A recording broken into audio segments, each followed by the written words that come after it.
everyone, this is Sam of Historian Splaining. A historian tells you why everything you know is wrong. These lectures are on SoundCloud, Spotify, YouTube, and other platforms, and if you can help to keep them coming, please go to my Patreon page. The link is in the description. So, as promised, I want to make a follow-up, second part discussion of the myth of the Holy Grail.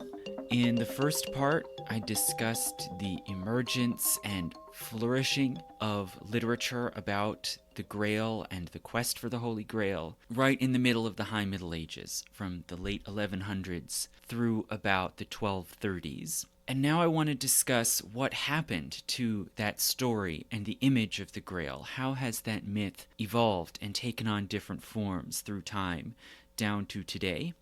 And what are the different ways that scholars and lay commentators have tried to uncover and interpret the hidden meaning of the Holy Grail? So to begin more or less where we left off, after this flowering of Grail literature in French and German, in the mid-1200s, from about 1240 onwards, a handful of romances appeared that again took up the theme or subject of the Holy Grail in some way, but usually in a much more minor sort of background role. It becomes progressively less important. For instance, there was the French romance called Romance of the Grail, and then also the prose Tristan, a long retelling of the Tristan and Isolde story. And the Grail appears in both of those romances from the mid-1200s, but only really as just a framing device. Even in the Romance of the Grail, which one would think would center on that quest, it really is just a kind of framing device for the plot line. It's not really a major subject.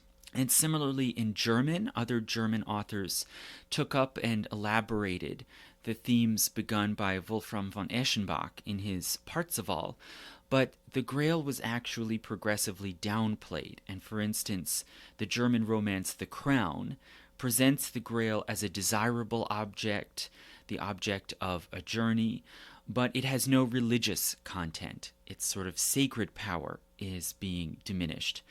And one could speculate that maybe the theme of the Grail was being exhausted, or maybe the conditions, the issues, the questions in people's mind that made the Grail so appealing in the early 1200s were now fading out by the end of the 1200s. Now, a continuing theme that is sounded over and over again in all of these romances through the 13th century is the fate of the Grail. It is in some way hidden or removed to a place of inaccessibility. And there are various explanations of exactly what becomes of the Grail. All of the early romances that I discussed last time say that the holy objects, the Grail and the lance, and sometimes other associated objects as well, either disappeared or were taken into deeper seclusion, and so the concealment around them only grows thicker. They become more and more inaccessible. However, in the mid-1200s, things start to become more specific. Rather than saying they ascended to heaven or a hand came down and picked them up and lifted them into the heavens, and presumably they are no longer on earth at all, in the mid-1200s, some stories and romances start to say that the sacred objects were taken away to a specific place, and this place is usually imaginary. And a big example is the German romance Titurel, which was another continuation and elaboration on Eschenbach's Parzival. The Titurel says that after the achievement of the Grail, nonetheless an evil time, a period of evil and suffering ensued, which overtook the kingdom, and so the Grail was taken away to the kingdom of Prester John, which you may have heard of before. It was a story that was just emerging in European lore at this time. The idea that there was a faraway kingdom to the east, beyond Jerusalem, that was ruled by a Christian king, and Europeans hoped that they might be able to make an alliance with this legendary, maybe imaginary Christian monarch in the distant east against the Saracens or the Muslim powers.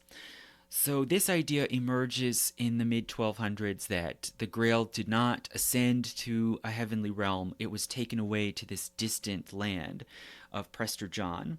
And then other later versions provide different explanations and suggest that the Grail might actually not be so totally inaccessible. And in the early 1400s, a Welsh writer composed a Welsh version of the tale of Percival and the Grail. And according to this version, Sir Gawain did see the Grail again after its putative disappearance.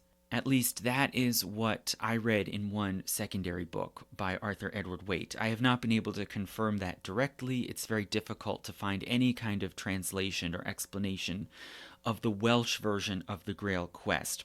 But that's what Waite claims, and if it's true, then that incident might reflect Welsh folklore or it might reflect a new invention, but I think it marks out this growing idea that develops more and more through the late Middle Ages, that the Grail is actually still on Earth and may still be attainable.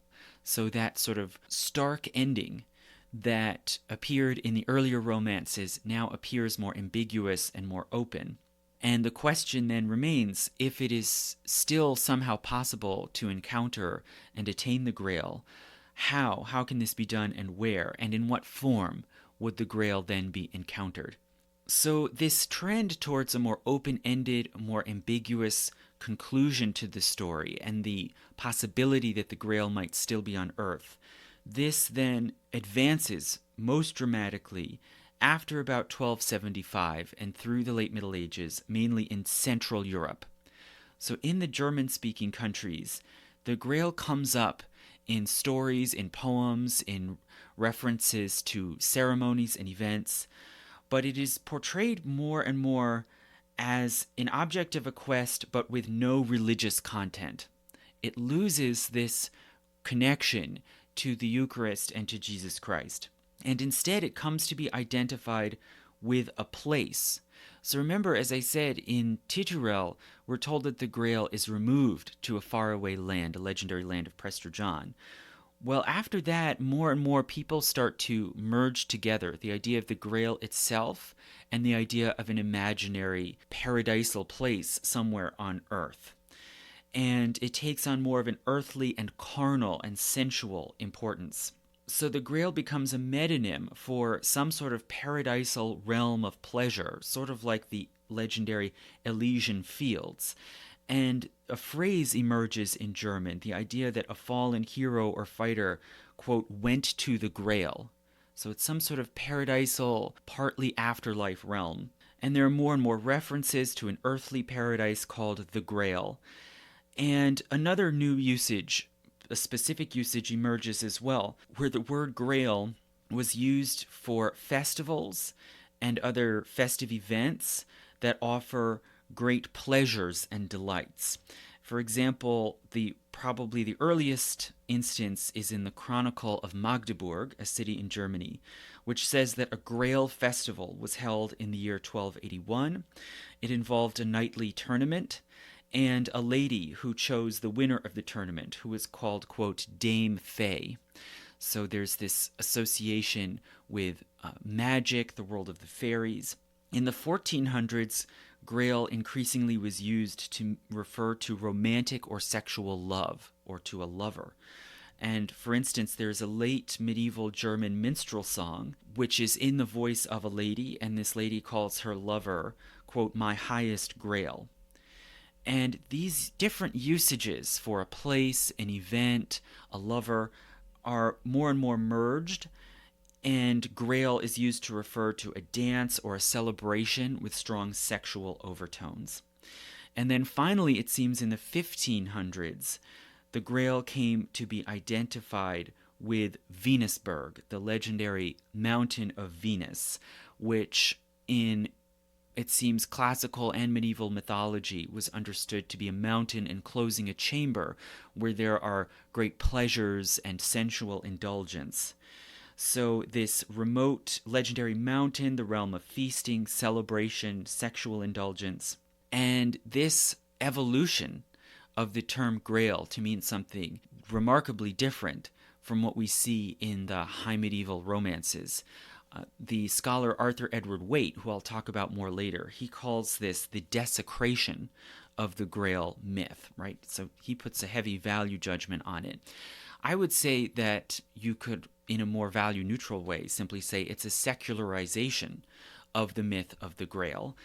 And although it is dramatically different and it seems to have lost all of its Christian connections, nonetheless, we should note that even in those early stories of the Grail from the 11 and 1200s, the Grail is associated with feasting, with delicious food, and it is overlaid with what I would say is very heavy sexual symbolism.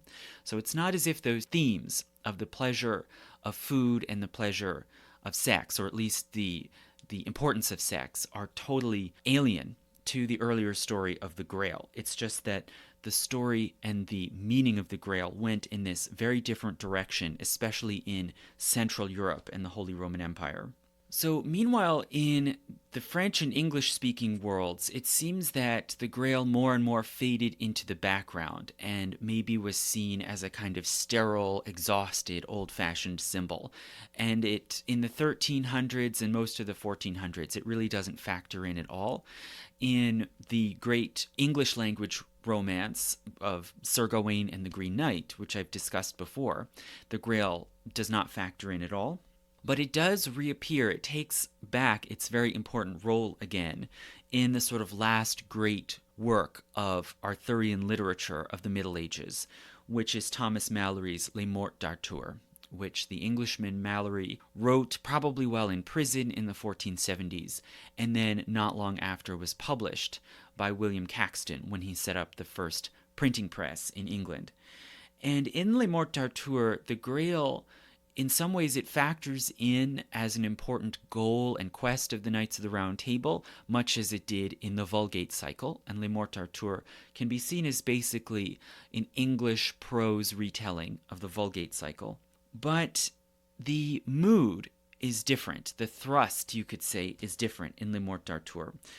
The Grail is not seen as the ultimate fulfillment of the whole mythos, but rather as part of the downfall of Arthur's court and the Round Table. And I've read before, when I discussed the Arthur legends, how the scene where the knights resolve to set off for the Holy Grail is very mournful in a lot of ways. Arthur is grief-stricken, and he's afraid that the Round Table is going to break up. So he has this prophetic foresight that the quest for the Holy Grail will be kind of the last great undertaking of Camelot and the Round Table.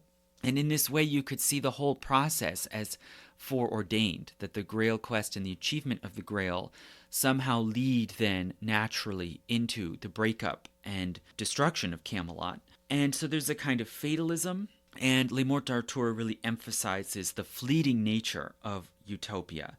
All of that, furthermore, can be seen as foreshadowed in a very pithy way in the scene where the messenger, the ugly woman, who is some sort of prophetic messenger, appears to Percival and Gawain and tells them, quote, "Ye seek that ye will not find." So it's a sort of doomed expedition from the beginning. And this creates whole new different associations with the Grail. It re-emphasizes the unattainability. This is something that you will seek, but you will not really attain. And I think the theme then and the message is about the danger of striving for perfection, right? That there's something perverse about the fact that Camelot, as wonderful as it was not enough, and that they had to undermine their own utopia by striving after something otherworldly. So Les Morte D'Arthur has cast a very long shadow in how people understand the Arthur mythology and the Holy Grail in particular, because, as I said, it was the last great summation of the medieval understanding of King Arthur and Camelot, and it preceded then a very long drought where the theme of Arthur, Camelot, and the Holy Grail was neglected and fell out of, at least out of high art and literature. And so we have to be somewhat speculative and conjecture about what exactly happened in this gap of time following after Les Morte d'Arthur. And I would conjecture that the book contributed to a transformation of the myth, such that it took on a very different meaning by the time it was, even before it was revived by modern people hundreds of years later. And these different currents of thought and changing meanings of the Grail, I think, coalesced. On the one hand, this Central European idea that the appeal of the Grail is essentially earthly and carnal, not spiritual. And on the other hand, the sense that the quest is fundamentally tragic and that it does not crown or complete the perfect worldly order, but rather destroys it. And I think that these different streams of thought, which percolated and circulated in popular consciousness and in folklore, I think that these different strands have combined together and effected then a modern transformation in thought about the Grail, even before, I think, it reemerged in literature. So it changes to a chalice. It's in the modern understanding, it's now thought of as a chalice from which one drinks and which makes that person immortal. And in this way, the modern Grail becomes very much like the fountain of youth, or to the philosopher's stone or the elixir of life. And hence, in some, and I'll go back to this again and repeat this later, I think that the Grail myth, as it re-emerges in modern times, it has been Faustianized. So the theme has been changed to be very much like this deep and powerful modern myth of Faust, the one who makes a bargain and gives away his soul in order to have earthly power and knowledge. And so the tale becomes instead about temptation, the danger and allure of power and knowledge. And this interpretation, to be fair, is not totally without a basis in the medieval legend. We do see moments of great danger, the danger of approaching the Grail, the lure of the hidden knowledge, the desire to understand the meanings and the secret words. Although, again, on the other hand, if you look at the earliest version in Chrétien de Troyes' telling, the problem with the hero is that he's not curious enough. He doesn't ask enough questions. So over the course of the evolution of the myth up to modern times, I think you can see the emphasis shift so that the meaning becomes almost the reverse of what it had been in the early versions of the story. The Grail is no longer a gateway to spiritual elevation. Rather, it is a means of bodily elevation, of empowering and preserving and immortalizing the body. And so I think the modern Grail myth, and I'll talk about the specific instances and specific Grail stories that we see in literature and in movies and television, the modern Grail has become a parable for modern anxieties about the danger of power and knowledge. And it's bound up, I think, with our anxieties and our demons about technology, about science, about empire, about this seemingly unlimited, unbounded growth of power and knowledge in the modern world. But when, where, and how did the Grail story transform? It's hard to say, and I would speculate that this transformation largely happened in popular consciousness and folklore that we can't really trace until it shows up again in high literature and in print hundreds of years later. So there's a period of oblivion, sort of centuries of oblivion, where we know almost nothing about what was said about the Grail. Now, to back up, Malory's book, as I said, was published in the late 1400s. It was one of the earliest books published in English, in the first printing press in England. And from that point up to about 1530, there is some degree, it seems, of popularity where Grail legends now can be printed and sold to a literate market. It maybe was not as big and popular as certain key texts like the Bible or certain classics, but there was some degree. Malory's edition of Les Morte d'Arthur was printed several more times and did circulate in England. It seems it was reasonably popular among readers and also among audiences who would hear it read out loud. There also were a few French romances and Wolfram von Eschenbach's Parzival, which were printed several times as sort of luxury collector's items for wealthy book collectors in France and Germany. And again, that pattern seems to have held up till about 1530. But after that point, the whole Arthur cycle really vanishes from high art and literature. The Arthurian mythology is totally rejected, firstly by Renaissance humanists, who consider it spurious pseudo-history and full of, magic and all of these sort of disreputable subjects. It also is rejected by both Protestant and Catholic reformers. So the Protestant Reformation sees the Holy Grail as representing idolatry, as investing magical power into the Eucharist, and all of these kinds of theologically suspect things. They de-emphasize the entire cult of holy relics right from the ground up, of which the Holy Grail is sort of the most dramatic exaggeration. Also, Catholic reformers try to pare down and refocus worship on what they consider to be sound doctrine and true sacraments of the Church. And so the Catholic Church had always held the Holy Grail legends at arm's length, and it really is even more rejected as illegitimate in the Catholic Reformation. It's seen as a kind of dangerous apocrypha. And so insofar as the Grail continued to be spoken of at all, it was as an object of folklore, probably stories, rhymes, songs circulated among the largely illiterate public.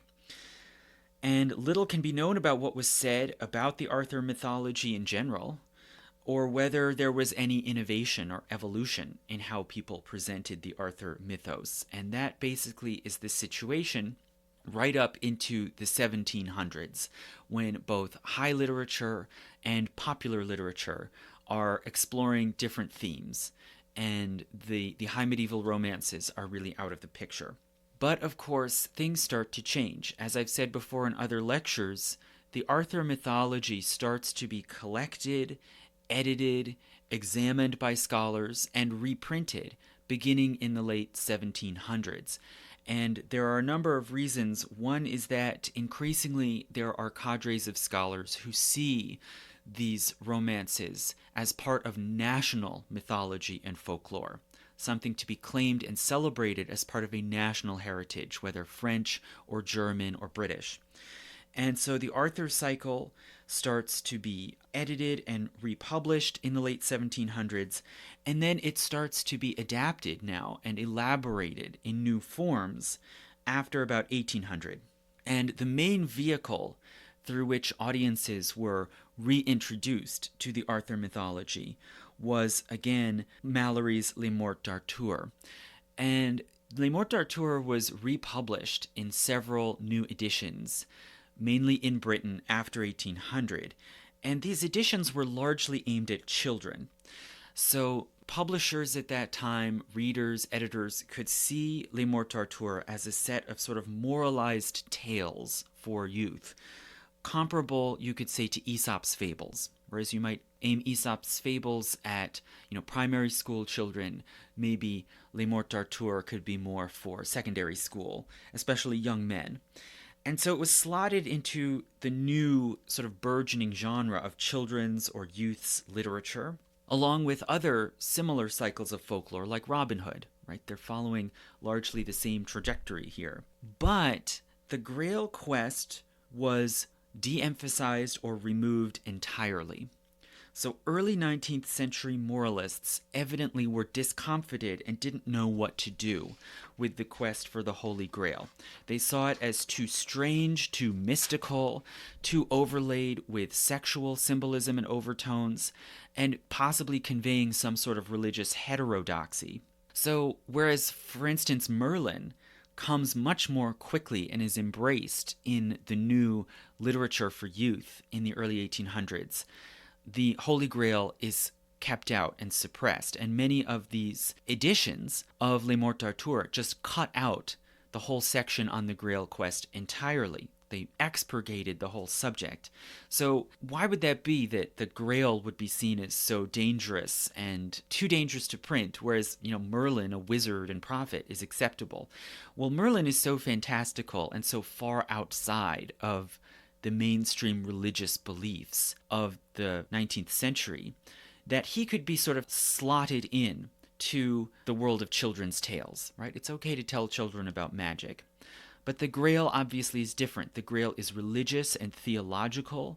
It brings up questions about the nature of the resurrection, the operation of grace, and as I said, it has themes of sex and violence as well. The death of Galahad at the climax of the Vulgate cycle could be seen as a kind of suicide, right? So whereas Merlin's magic can be infantilized, and cast as just stories for the Kinder, as one would say in Yiddish, the Grail is undeniably an adult story, and it raises difficult questions of how to interpret and represent it. And the Grail story basically, it seems, was left out of the new romantic literature that was growing in the early 1800s.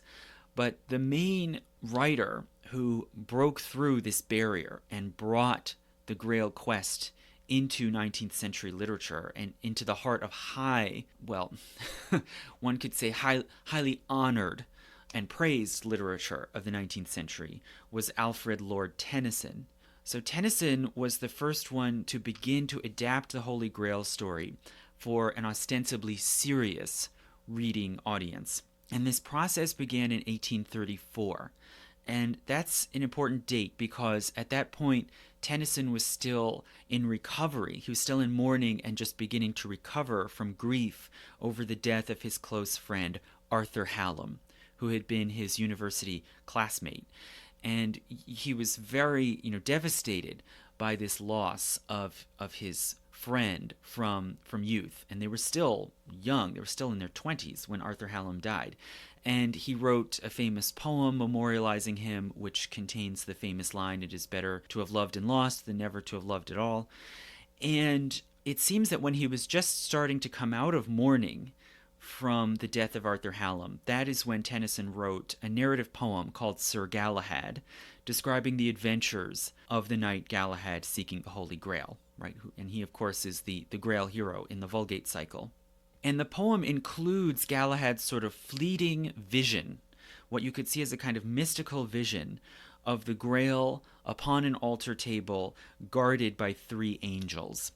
And this then becomes the iconic Victorian depiction of the Holy Grail, right? It starts from early in Tennyson's career. Tennyson goes on to become the poet laureate of Britain through most of Victoria's reign. He's sort of the defining literary vision of good Victorian respectable literature. And this poem on the theme of Sir Galahad was published a few years later in Tennyson's early collection in 1842, and that collection is what really vaults him into stardom, and he became poet laureate in 1850. Then the Galahad material from that early poem was then reworked and reincorporated into a longer narrative poem describing the quest for the Holy Grail. And that longer poem on the Grail forms one of the elements of the 12-part series called Idylls of the King. So this is an entire Arthur cycle, which became sort of the great crowning project of Tennyson's career at the height of his powers. And one could speculate, again, I have many conjectures here, but one could speculate that he might have been partly inspired to undertake this whole Arthurian project by the name of his late friend, Arthur Hallam. So he publishes this 12-part series, Idylls of the King, in various parts over several decades. And the 7th part of the 12-part series is called The Holy Grail, and it's printed in 1868. And compared to earlier tellings of the Grail quest, even compared to Morte D'Arthur, it is more somber. It makes it very clear that the Grail quest is the beginning of the downfall of Camelot, right? And it's put in at number 7, right? So it's the first section of the second half of the cycle, and it clearly is understood to be sort of the beginning of the undoing of Arthur's world. And the telling in this version begins when Galahad takes the Siege Perilous. And instead of this being a triumphant moment trumpeted by music and light, like in the Vulgate cycle, in Tennyson's version, Galahad sneaks into the Hall of Camelot at night and surreptitiously sits in the Siege Perilous. And that is what then causes the Grail to appear. And all through Tennyson's poems, the Grail keeps appearing as a sort of phantasm at night. And Percival witnesses this. He sees that Galahad has taken the Siege Perilous, and Percival vows to follow and help Galahad to seek the Grail. Then the quest after the Grail is simplified and compressed, right? And the goal in Tennyson's version is just to see the Grail. So rather than having this esoteric overtone where one has to understand the nature of the Grail in order to attain it, in Tennyson's version, the goal is just to see it. The thing in itself is a kind of beatific vision, a vision of perfection. And this retelling then is very in line, I think, with early Victorian spiritualism and interest in magic and dreams and visions. And that is sort of the overall mood and texture of this version. And in this period, in the 1850s and 60s, there was not yet such a great interest among the Victorian middle class in esotericism. This obsession with secret codes would come in later, in the later Victorian age, and you see it in places like the Hermetic Order of the Golden Dawn and the Theosophical Society. Well, Tennyson's Holy Grail is just before that, and it doesn't really discuss the idea of a hidden symbolic meaning. It's just about the beauty, the perfection of the Grail itself. There's also no reference in the poem to the Eucharist or the Passion of Christ. And presumably Tennyson was affected here by the same sort of inhibition as those earlier publishers of Le Morte D'Arthur, that there was just too much theological baggage connected to the early stories of the Grail, and Tennyson just avoids bringing it up at all. The hero Galahad is purified, so whereas he is a sort of imperfect knight going out on adventures in his 1834 poem, and in a lot of ways his personality is more like Percival, in the Idylls of the King, Galahad is pure and chaste and serene, and he alone gets to see the Grail up close, and he ultimately sails away in a sort of starry heavenly ship with the Grail leading him. So he's given this ultimate fate that in the early stories is sometimes assigned to Percival, just sort of boarding a ship and going off to some unknown Elysian realm. Well, in Tennyson's retelling, it's Galahad who gets that fate, and he does so in communion with the Grail. The secondary hero, Percival, only beholds it from afar. So he gets a sort of partial and imperfect attainment of the Grail. And there's this running theme through the poem, as in a lot of Tennyson's work. There's this theme of uncertainty, of the blurring of dreams and reality. There are many images of veiling, cloth or haze or the darkness of night veiling one's sight. And this theme then is echoed further in the way the poem is constructed, where we see the events filtered, reality filtered through the eyes of the characters. Right? We only get these visions second or third hand, filtered through the perceptions of the characters. And probably the most dramatic moment of that in Idylls of the King is in Lancelot's description of his vision of the Grail. So, Lancelot is a very imperfect hero, so he at best gets a distant encounter with the Grail. And Lancelot at one point has a dream, and then he reports to the Knights of the Round Table about his dream, where he says that he was ascending a staircase, and he reaches a doorway at the top of the staircase, and he reports, quote, "Then in my madness I essayed the door. It gave, and through a stormy glare, a heat as from a 7 times heated furnace, I blasted and burnt and blinded as I was with such a fierceness that I swooned away. Yet methought I saw the Holy Grail, all palled in crimson samite, and around great angels, awful shapes and wings and eyes. And but for all my madness and my sin, and then my swooning, I had sworn I saw that which I saw. But what I saw was veiled and covered, and this quest was not for me." So these sort of themes and images from Tennyson of the angels, the bright glowing fire, and the crimson cloth, the cloth laid over and covering the Grail, all of these in some ways have some precedent in the medieval romances, but they're assembled here together in Tennyson in this form that then becomes the standard perception, the standard image of the Grail quest for all the Victorians, for the writers and the visual artists. And the theme, again, is on the inaccessibility of perfection, the role of tragic destiny, and the Grail, in this view, is not the fulfillment of Camelot, but its undoing. So there's a tension, a conflict between the earthly paradise and this heavenly perfection. And the spiritual fulfillment that is achieved is purely individual, not collective. Right? Camelot does not get to enjoy the attainment of the Grail, only the worthiest individual, which is Galahad.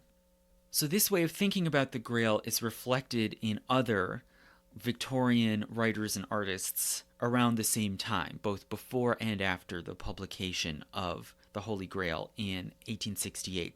And I've mentioned before, William Morris also writes about Galahad, and Galahad is the subject of A Christmas Mystery, which was a short verse play that William Morris published in 1858, and that is modeled, it gets some of its material, of course, from the Grail romances, but it's modeled on medieval short dramas, sort of mystery and morality plays.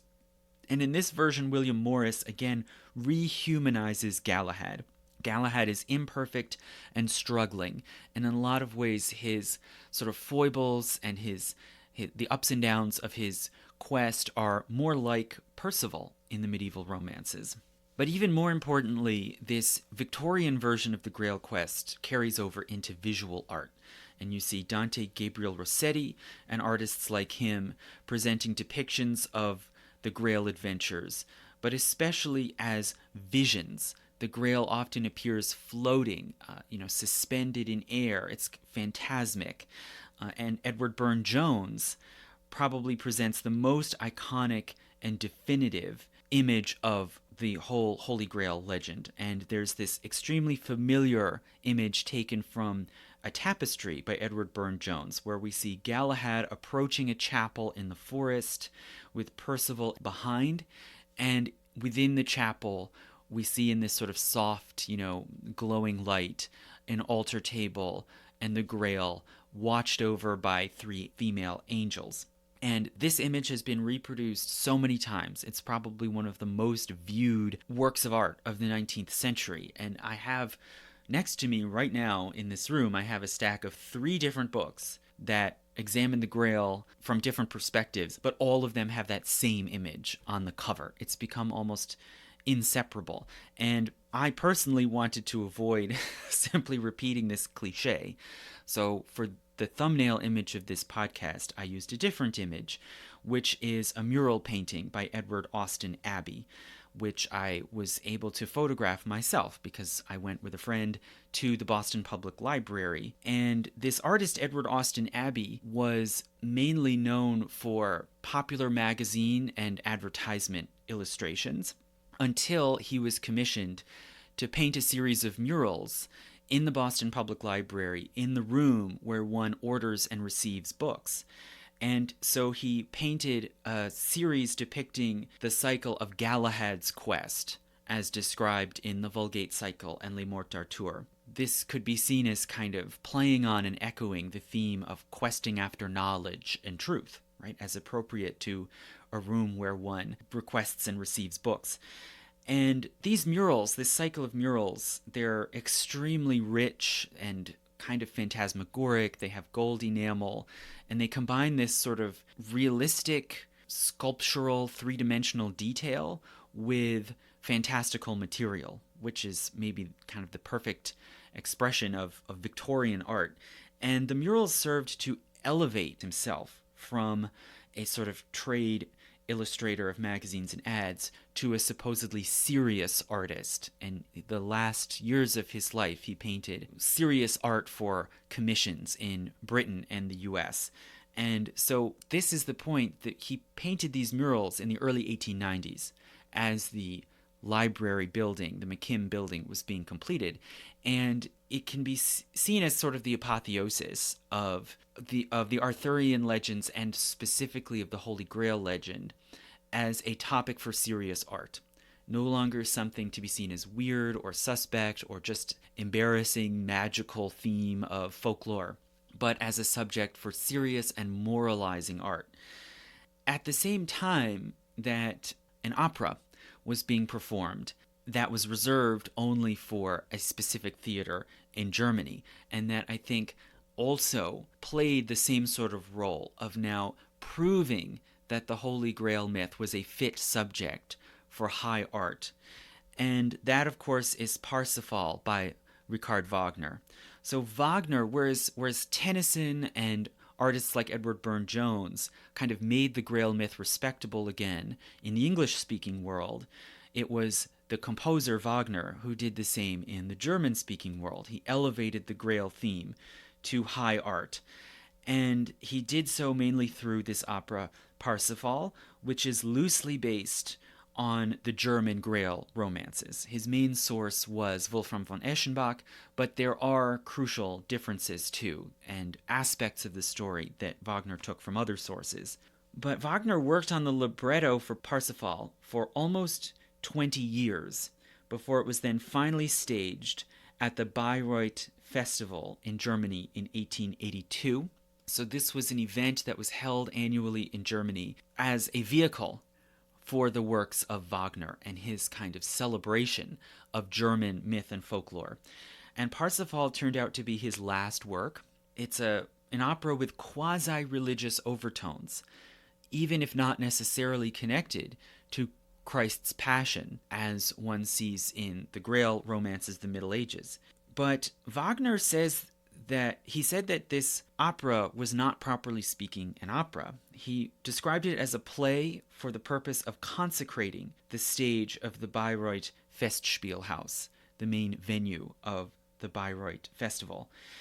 So it has a kind of sacramental quality in and of itself. A lot of the action of the opera revolves around the veiling and uncovering of the Grail. And so this sense of mystery, of something sacred and rarefied, is heightened in the telling of the story. And the opera was embargoed.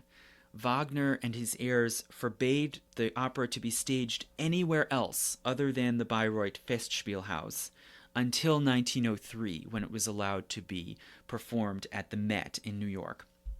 And the climactic scene of Parsifal takes place in a Grail hall that was elaborately designed and depicted on the stage, patterned on the Cathedral of Siena. So it has these great overtones of sanctity and of religious drama. And this can be seen as ironic because Wagner himself was skeptical of Christianity. And in the opera, the characters never refer explicitly to Christ, but only to the Redeemer. And there is no explicit connection of the Grail to the details of the story of the Last Supper or the Passion or Resurrection of Christ. And so, in a way, you could see Parsifal possibly as part of an attempt by Wagner and his circle to put forward a sort of neo-pagan religion, a religion drawing on magic and mythology as an alternative to Christianity, or at least as an alternative to traditional Western Christianity. Parsifal also emphasizes the theme of chastity. This is what makes the Grail hero worthy of attaining the Grail, his overcoming of temptation in order to reach the divine. It happens also that this opera was the final straw that provoked the rupture between Wagner and Nietzsche.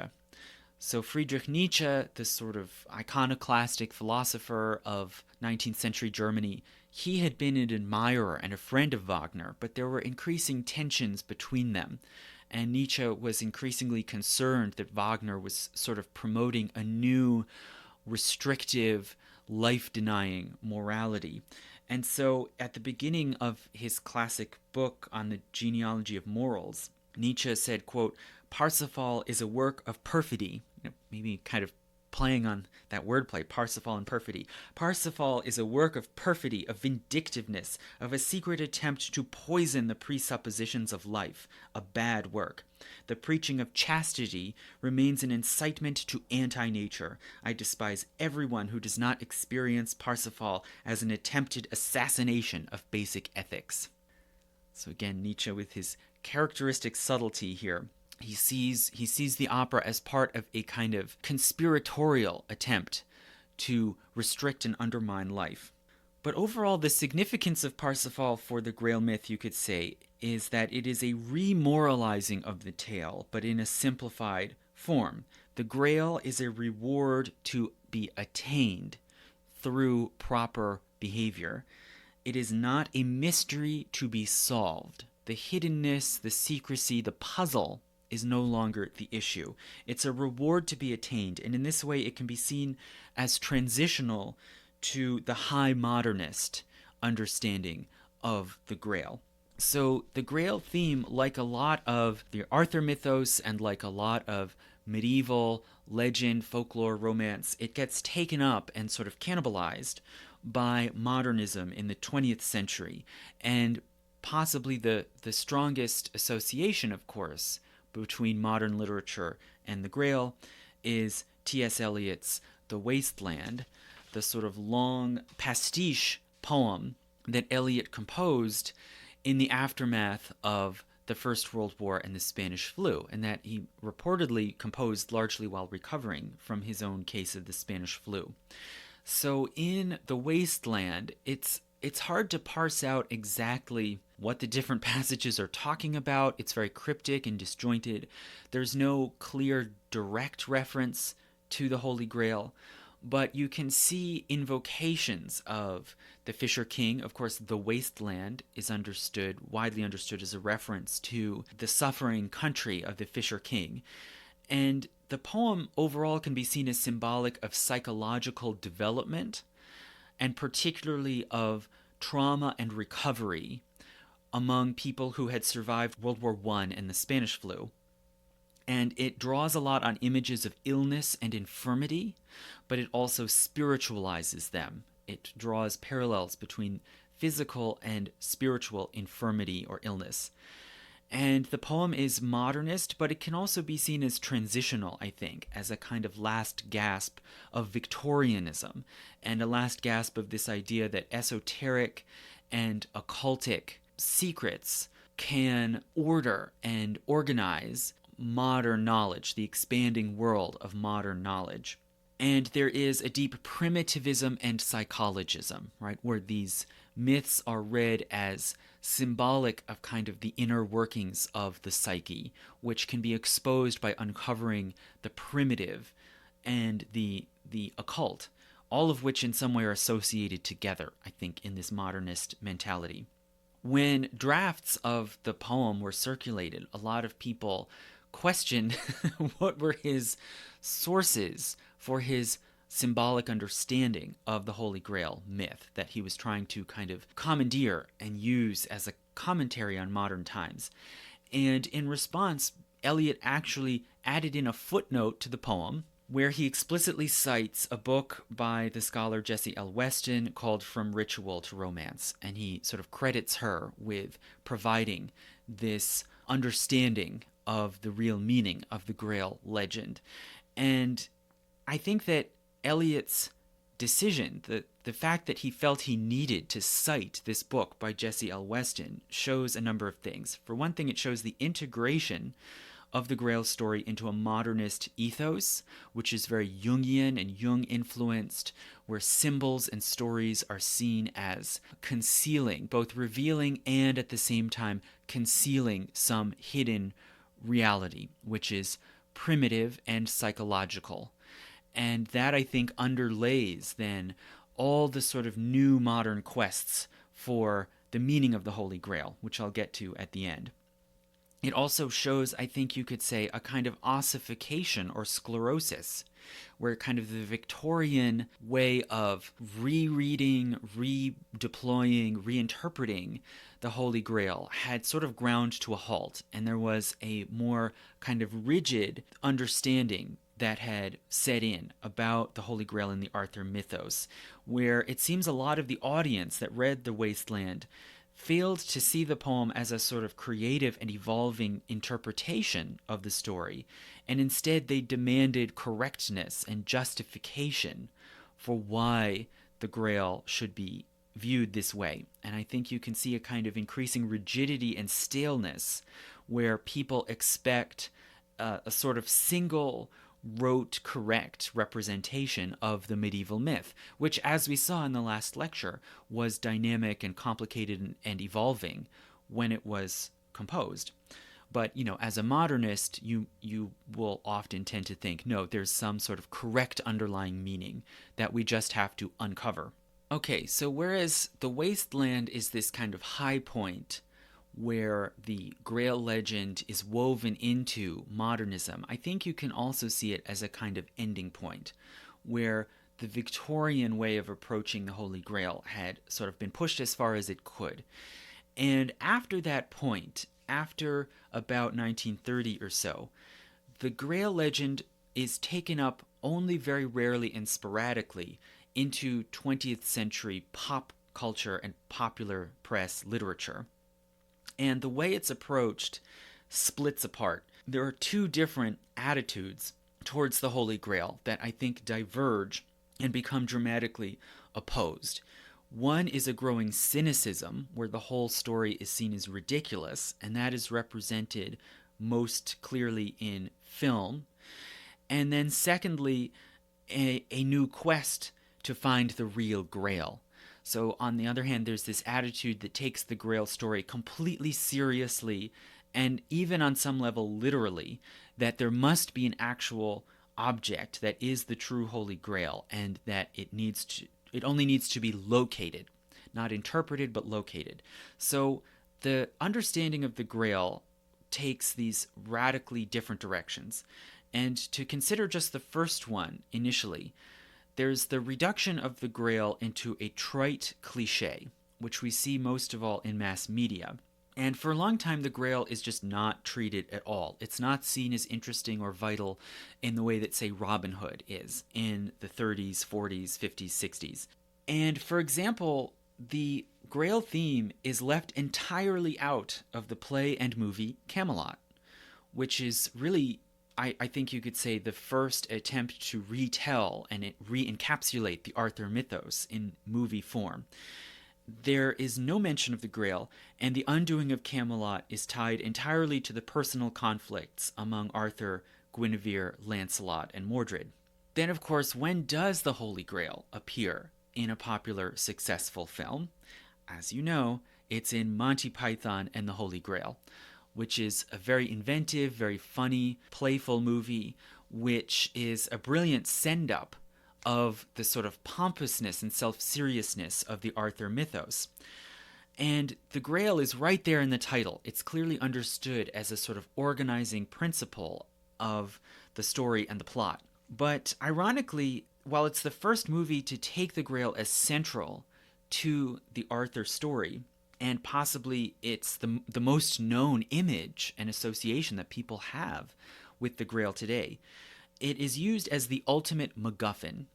That is how the Grail is slotted in to this version of the story. It's a MacGuffin in the sense that it is an object that is essentially inert, as far as we know, and it just conveniently supplies a goal for the characters to strive for, but it is basically arbitrary, and it is ultimately unimportant. The real thrust of the story and the humor of the story are in the characters and their interactions and their adventures along the way. The Grail just provides a sort of arrow of direction. And this fact that the Grail is merely a MacGuffin, I think, is put forward and foregrounded even in the early part of the film where it first appears. So the Grail first shows up in a sort of vision in the sky just after Arthur and his knights have approached Camelot and then decided not to take possession of it. So there's this whole early plotline where Arthur is just assembling knights to join him at the round table at Camelot, and it's always said in this very reverential way. They approach Camelot, which is just seen as a castle on a hilltop. They sing a song, and then when the song is over, they just turn aside and say, "On second thought, let us not go to Camelot.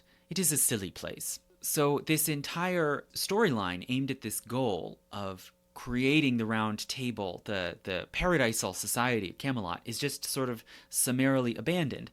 And then for maybe about 10 seconds, they have no goal. They have nowhere to go. They have nothing to do. And that's when the Grail then appears in the sky, and this image of God tells them, this is your goal. You shall seek the Holy Grail. So it's almost made explicit that the Grail itself only matters as a sort of arbitrary target for them to pursue. And then the plot line is strung along this through line of seeking the Grail. You know, what is your quest? To seek the Holy Grail.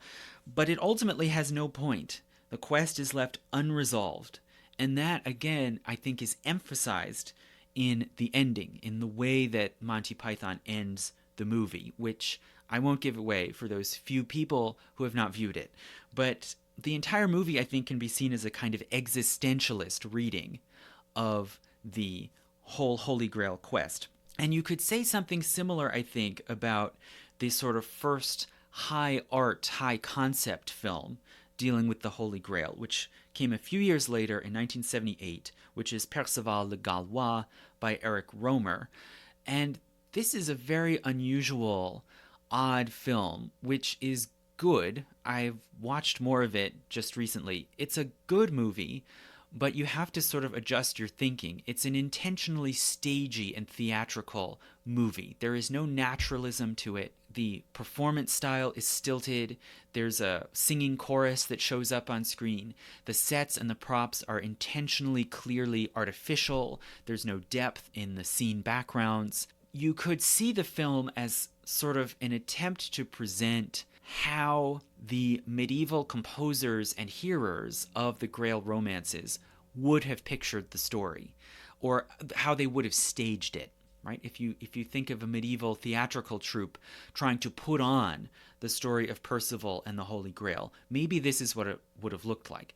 I don't know that they're entirely fair or accurate. I think maybe they don't give the medieval writers enough credit for their imagination and for the naturalistic elements in the story. But it's a different way of making a film, and I think that choosing the theme of Percival and the Holy Grail is possibly a sort of statement that the Grail, it represents perfection, unattainability, and that it exists in this kind of rarefied narrative realm that is self-consciously artificial and theatrical. So while there are aspects, I mean, I would say it's a good movie. It's interesting what it's trying to do. And the Grail procession is depicted in the movie, and I would say it's depicted in a very beautiful and interesting way. It's not treated as just a joke. There is an intrigue and a mystery about it. But nonetheless, it's, again, sort of foregrounding the artificiality and ultimately the arbitrariness of this constructed plotline around this imaginary object. So again, I would say it, as I said in my other lectures about the Arthur mythos, I think it reflects how the mythology of Arthur, while it was interesting and supplied interesting images and incidents, it had sort of reached a point of exhaustion where it could no longer be seen as vital, or it could no longer be seen as speaking to modern sensibilities in this sort of cynical and disillusioned era of the 1970s.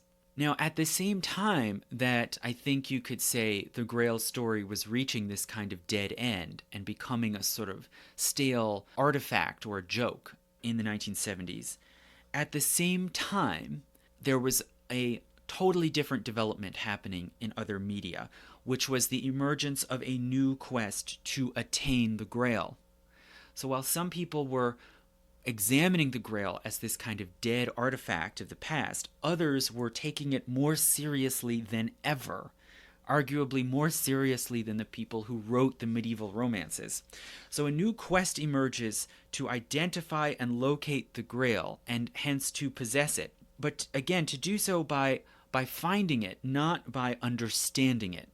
This new quest, like the popular culture references and depictions to the Grail, like, say, Tennyson's poem, this new quest does not treat the Grail as essentially an enigma, but rather as a literal object. It loses this suggestion of esoteric meaning and symbolism. It's taken as a literal object to be obtained basically in the manner of the antiquarian search for ancient sites like Troy. And in some ways, I think you could say this new quest for the Holy Grail is sort of the latest instantiation, the popularization of the antiquarian obsession of the 17 and 1800s. So various candidates have been proposed, mainly around different countries of Europe. Usually they have some kind of folkloric connection to the story of Christ and maybe to certain miracles, and so they're seen as sort of miraculous relics. So there have been several candidates put forward, mainly in Britain and some others in Spain and Italy. They're usually not too difficult to debunk and to demonstrate as not old enough to be the literal Holy Grail. However, the Grail, the real Grail, was still sought after by the Nazis. That is true. Many Nazis were inspired by esotericism, Hermeticism, and probably specifically also by Wagner, to see the Grail as something real and to be striven after in the context of this kind of mythology of Germanness and Aryanness. So the Nazi regime did actually employ antiquarians to go and search in southern France and the Pyrenees, among locations that, because of some sort of rumor or reference or folklore, they thought could be the hiding place of the Grail. And they embraced this growing sort of suspicion circulating among the middle-brow public, the suspicion that the Templars or the Cathars or both were somehow involved in guarding the Holy Grail. I'll talk about these things more later, but just in brief, there are some literary references in the early romances that provide some basis for suspecting that the Templars were connected to the legend of the Grail. The Cathars, there's just no reason at all to think that there's any relationship there, and in fact, theologically, they're miles apart. But basically, people in the mid-20th century started stringing together these sort of associations of mystery, secrecy, lost secret societies, and just kind of putting them together in a blender and coming up with sort of madcap theories that the Grail was hidden at Montségur in France or something like that. Now, scholars, when they have picked up these questions, these theories about the Grail, they've generally just easily debunked them. However, there is a current argument about the supposed real Holy Grail that has been put forward in recent years by two scholars in Spain, and that I think one could say is the strongest theory that has yet been put forward, trying to connect an actual real object with the legend of the Grail. So to be totally fair and put all the cards on the table, I will briefly examine and evaluate this argument, which was put forward in a book called Kings of the Grail by the scholars Margarita Torres Sevilla and Jose Miguel Ortega del Rio, and published in 2015. So this book, Kings of the Grail, argues that the actual Holy Grail from the Last Supper is a carved stone wine cup, which is currently in the possession of the San Isidoro Museum, connected to the Collegiate Church of San Isidoro in León, Spain. Using documentation and clues, they trace this chalice that is called the Chalice of Doña Urraca in the possession of the San Isidoro Museum. They trace it back to a wine cup called the Lord's Cup or the Lord's Chalice, which was displayed in the Church of the Holy Sepulchre in Jerusalem in both the Byzantine and Islamic eras. And they put forward various early references that different writers made to the existence of this cup, which was, it seems, displayed in a reliquary along with other relics in the Church of the Holy Sepulchre in late antiquity and the Middle Ages. And just briefly, around the year 400, a pilgrim's breviary, written as a sort of guidebook for pilgrims visiting Jerusalem, made mention of this so-called Lord's Cup being displayed together with other relics, including the reed and sponge that were supposedly used to feed water to Jesus Christ on the cross. Then, many decades later, in the year 570, an Italian pilgrim reported seeing an onyx cup, so a cup carved out of the hard semi-precious stone onyx, which is basically just a very dark and lustrous form of agate. He reported seeing this onyx cup, which was called the Lord's Cup or Lord's Chalice. Then, several decades after that, in the year 625, an Armenian guidebook for pilgrims referred to the Lord's Cup as being golden or covered in gold. Obviously, might be the same cup. It is again described as Lord's Cup or Lord's Chalice, which Jesus used at the Last Supper, but now it's covered in gold. So maybe at some point someone covered it in gold as decoration or protection if it was being touched, for instance, by pilgrims. Just later in that century, in the year 683, the Irish monk Adomnan wrote a description of the holy sites in Jerusalem, and he quoted from the testimony of a bishop named Arculf, who described seeing the Lord's Cup in Jerusalem and described it as a silver cup with handles.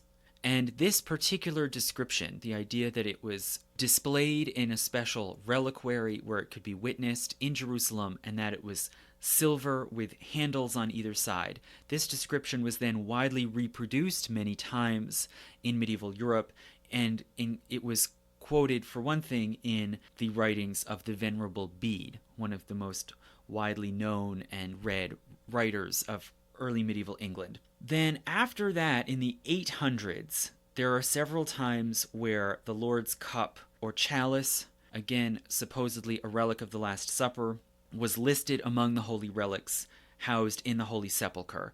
And this description also specifically says that the cup has two caretakers. So there are sort of custodians charged with protecting and displaying holy relics around Jerusalem, and there are reportedly two assigned to this Lord's Cup. So out of these several mentions from about the year 400 through the 800s, there are several repeating consistencies. It is a cup that is displayed, that is viewed by pilgrims, that is seen as sacred. It is explicitly linked to Christ and the Last Supper, and it is kept together with other relics, particularly the reed and the sponge, that are considered to be the implements by which Christ was fed while on the cross. There are also inconsistencies. For example, the location is different. Sometimes it's described as in different spots around the Holy Sepulchre. At least once it's described as being in a separate chapel in Jerusalem outside the Sepulchre. It could have moved. Maybe for some reason, as the church was expanded, it moved around to different places. The material also changes. So the earliest description that names any material in the year 570 says that it is onyx, again, a lustrous semi-precious stone, usually black or dark gray. Then it's described as gold, then as silver. And maybe this can be explained by the idea that it was given different protective or ornamental coverings. So in sum, we can't really be positive that this is the same cup being described each time in all of these references hundreds of years apart. But the belief is constant. The belief that there was a drinking vessel of some sort used by Jesus at the Last Supper, and that is still in Jerusalem and can be seen. That idea is consistent. Now, there are no more records that these scholars could find describing this cup or chalice after the Fatimid takeover of Jerusalem in 969. So there's a big gap here in the records about this purported object.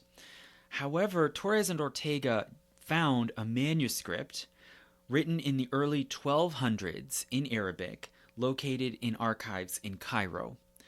And this Arabic manuscript says a number of significant things. It says that the so-called Cup of the Messiah, that's how it's described in this document, the Cup of the Messiah was found in a small church east of Jerusalem, and it had been hidden there in a niche in a wall and guarded by Greek Christians. So maybe following the Fatimid Islamic takeover of Jerusalem, Christians felt that they had to hide and guard Christian relics, and so that might explain why, according to this document, it was hidden away in a niche in a wall in a small church outside Jerusalem. The Fatimid government nonetheless found the cup and appropriated it. Then, several years later, at a time of famine, the Fatimid Caliphate, which ruled Egypt and Palestine, was suffering from famine, and they received aid from a small principality in Spain, an Islamic principality called Dania, basically located in what we now know as Valencia, Spain. So, in the year 1055, the Fatimid government gave this cup as a diplomatic gift to the emir of Dania, named Ali Iqbal, basically as a sort of return thank you gift for this crucial food aid that they had received. So it gets caught up in this continuing diplomatic exchange between the Fatimids in Egypt and Palestine and this small Islamic state in Spain. Ali Iqbal, the document has been found where Ali Iqbal writes a thank you to the Caliph. And I'll read just a little passage from this surviving document as these Spanish scholars translated it, where Ali Iqbal writes to the Fatimid Caliph and says, quote, "Among all the highly prized gifts sent in your proof of your generosity, the merits of one gift stand out above all others, the destiny of destinies, the cup brimming with mystery." And then he goes on to expound upon the importance of this mysterious cup. And he says, quote, "It calms the spirits and eases hardships. It is a tonic for tortured souls and a gift for sick bodies. Every land will benefit from its influence, and it will not only allow you to allay the ill fortunes afflicting your land, but it will also protect your borders, providing you with the most powerful of allies." So this second passage is very strange and confusing, and I haven't been able to exactly puzzle out precisely what's going on here, because now Ali Iqbal switches apparently into speaking of this cup as if he is commending it to someone else. Whereas in the earlier reference to the mysterious cup, he seems to be saying, "I am receiving it gratefully from you." So there seems to be a little contradiction here. I don't know if this might be a problem in their argument, but clearly there are two passages here in this document by the Emir Ali Iqbal, where he talks about a powerful wonder-working gift which has healing powers, including the power to heal and protect a country. Then it seems from material clues found in the museum in Spain, it seems that shortly afterwards, maybe around the year 1058 or 1059, the state of Dania then gave a set of diplomatic gifts to King Ferdinand of Leon, who was the Christian ruler of a neighboring Christian state with which Dania was trying to work out peaceful coexistence. And this cup was then given as part of that suite of diplomatic gifts from Dania to Leon. Furthermore, there is a letter surviving from the 1100s, so from several decades later, which seems as if it makes reference to the same cup. And this letter is from Egypt again, and it describes the life and activities of Saladin, the new ruler, the military ruler who had seized control of Egypt and who was fighting back against the Crusaders in Palestine and is famous for that reason. And this letter from the 1100s says that Saladin's daughter at one point was ill, and Saladin used a shard of stone in order to heal her, a stone with some sort of healing powers. And this shard had been cut from a larger object, which they call a cup or a holy stone. And it furthermore says that this cup or holy stone had been located in Dania in Spain as of 100 years earlier. So the chronology can get confused here, right? But this later document from the 1100s claims that someone possessed this stone with healing powers, which originally was a shard cut from a cup that was located in Dania in Spain. So to sum up, to piece together these elements of the story as these scholars have assembled them, there is a stone cup regarded as holy and as having healing properties, which traveled from Jerusalem to Dania in Spain and then to Leon, and along the way it had a piece cut off of it. And hence they identify this stone cup then with the chalice of Doña Urraca in Leon. So this chalice is associated with Urraca, a very powerful princess who was the granddaughter of King Ferdinand, who was supposedly the recipient of this diplomatic gift from Dania. And Urraca herself oversaw the building of a set of vaults connected to the Collegiate Church of Leon, in which to keep the treasures possessed by the royal family of Leon. And in these vaults is this chalice of Doña Urraca, and the bowl of the chalice clearly is fairly old. It is a footed, carved agate wine cup, basically matching the style of the Roman era, and it is set into a medieval jeweled gold mounting, which clearly was added on later. And it's held in the reliquary in the vault of the Collegiate Church of Leon, along with other gifts given to Leon from the Islamic states in Spain. And furthermore, this agate cup has a large chip in the rim, which seems to have been intentionally cut by a sharp object. So it matches then with the story from that Islamic document describing a stone having been cut out of the rim of this sacred bowl. So far, so good. It seems as if we can trace from the so-called Lord's Cup in Jerusalem to Doña Urraca's chalice in Spain. But what are the problems? Well, there are a number of problems.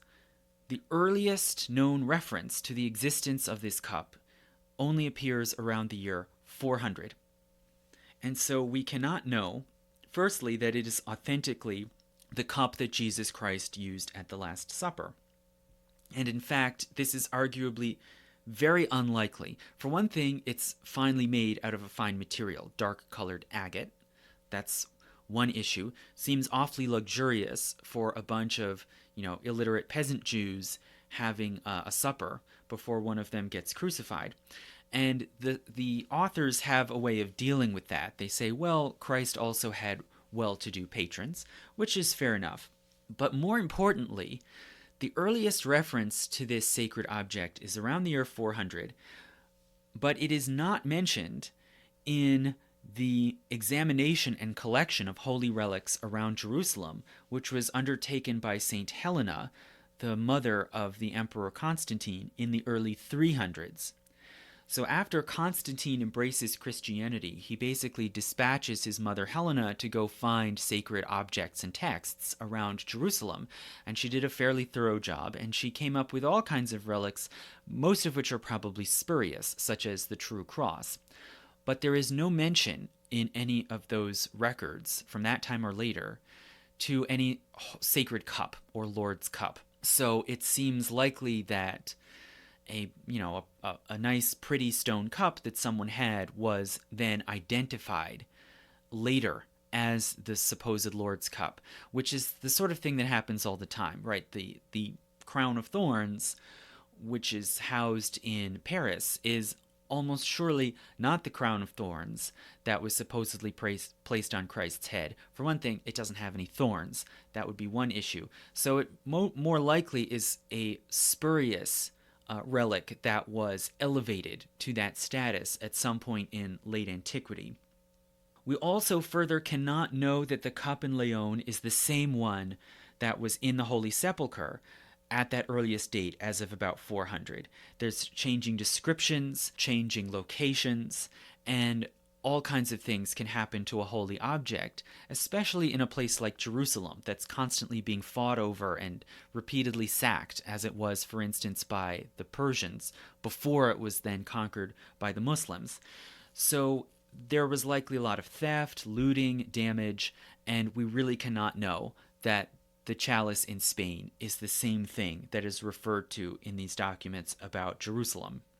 Furthermore, if we suppose that the Urraca chalice was known to be the Lord's cup, the supposed cup of the Last Supper, if that was what made it so valuable as a diplomatic object, why is it that there is no reference to it as such in any Spanish records? No inscriptions, no allusions in any chronicles or letters, no oral tradition, no pattern of pilgrimage.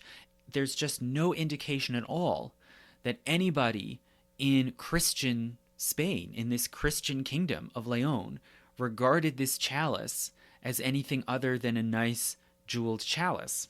Now, the authors in Kings of the Grail make an argument based on a fresco painting on the ceiling of the vault of the Collegiate Church of San Isidoro, which contained these objects, including the chalice. And they point out that the fresco paintings, which are very rich and elaborate, include among them a scene of the Last Supper.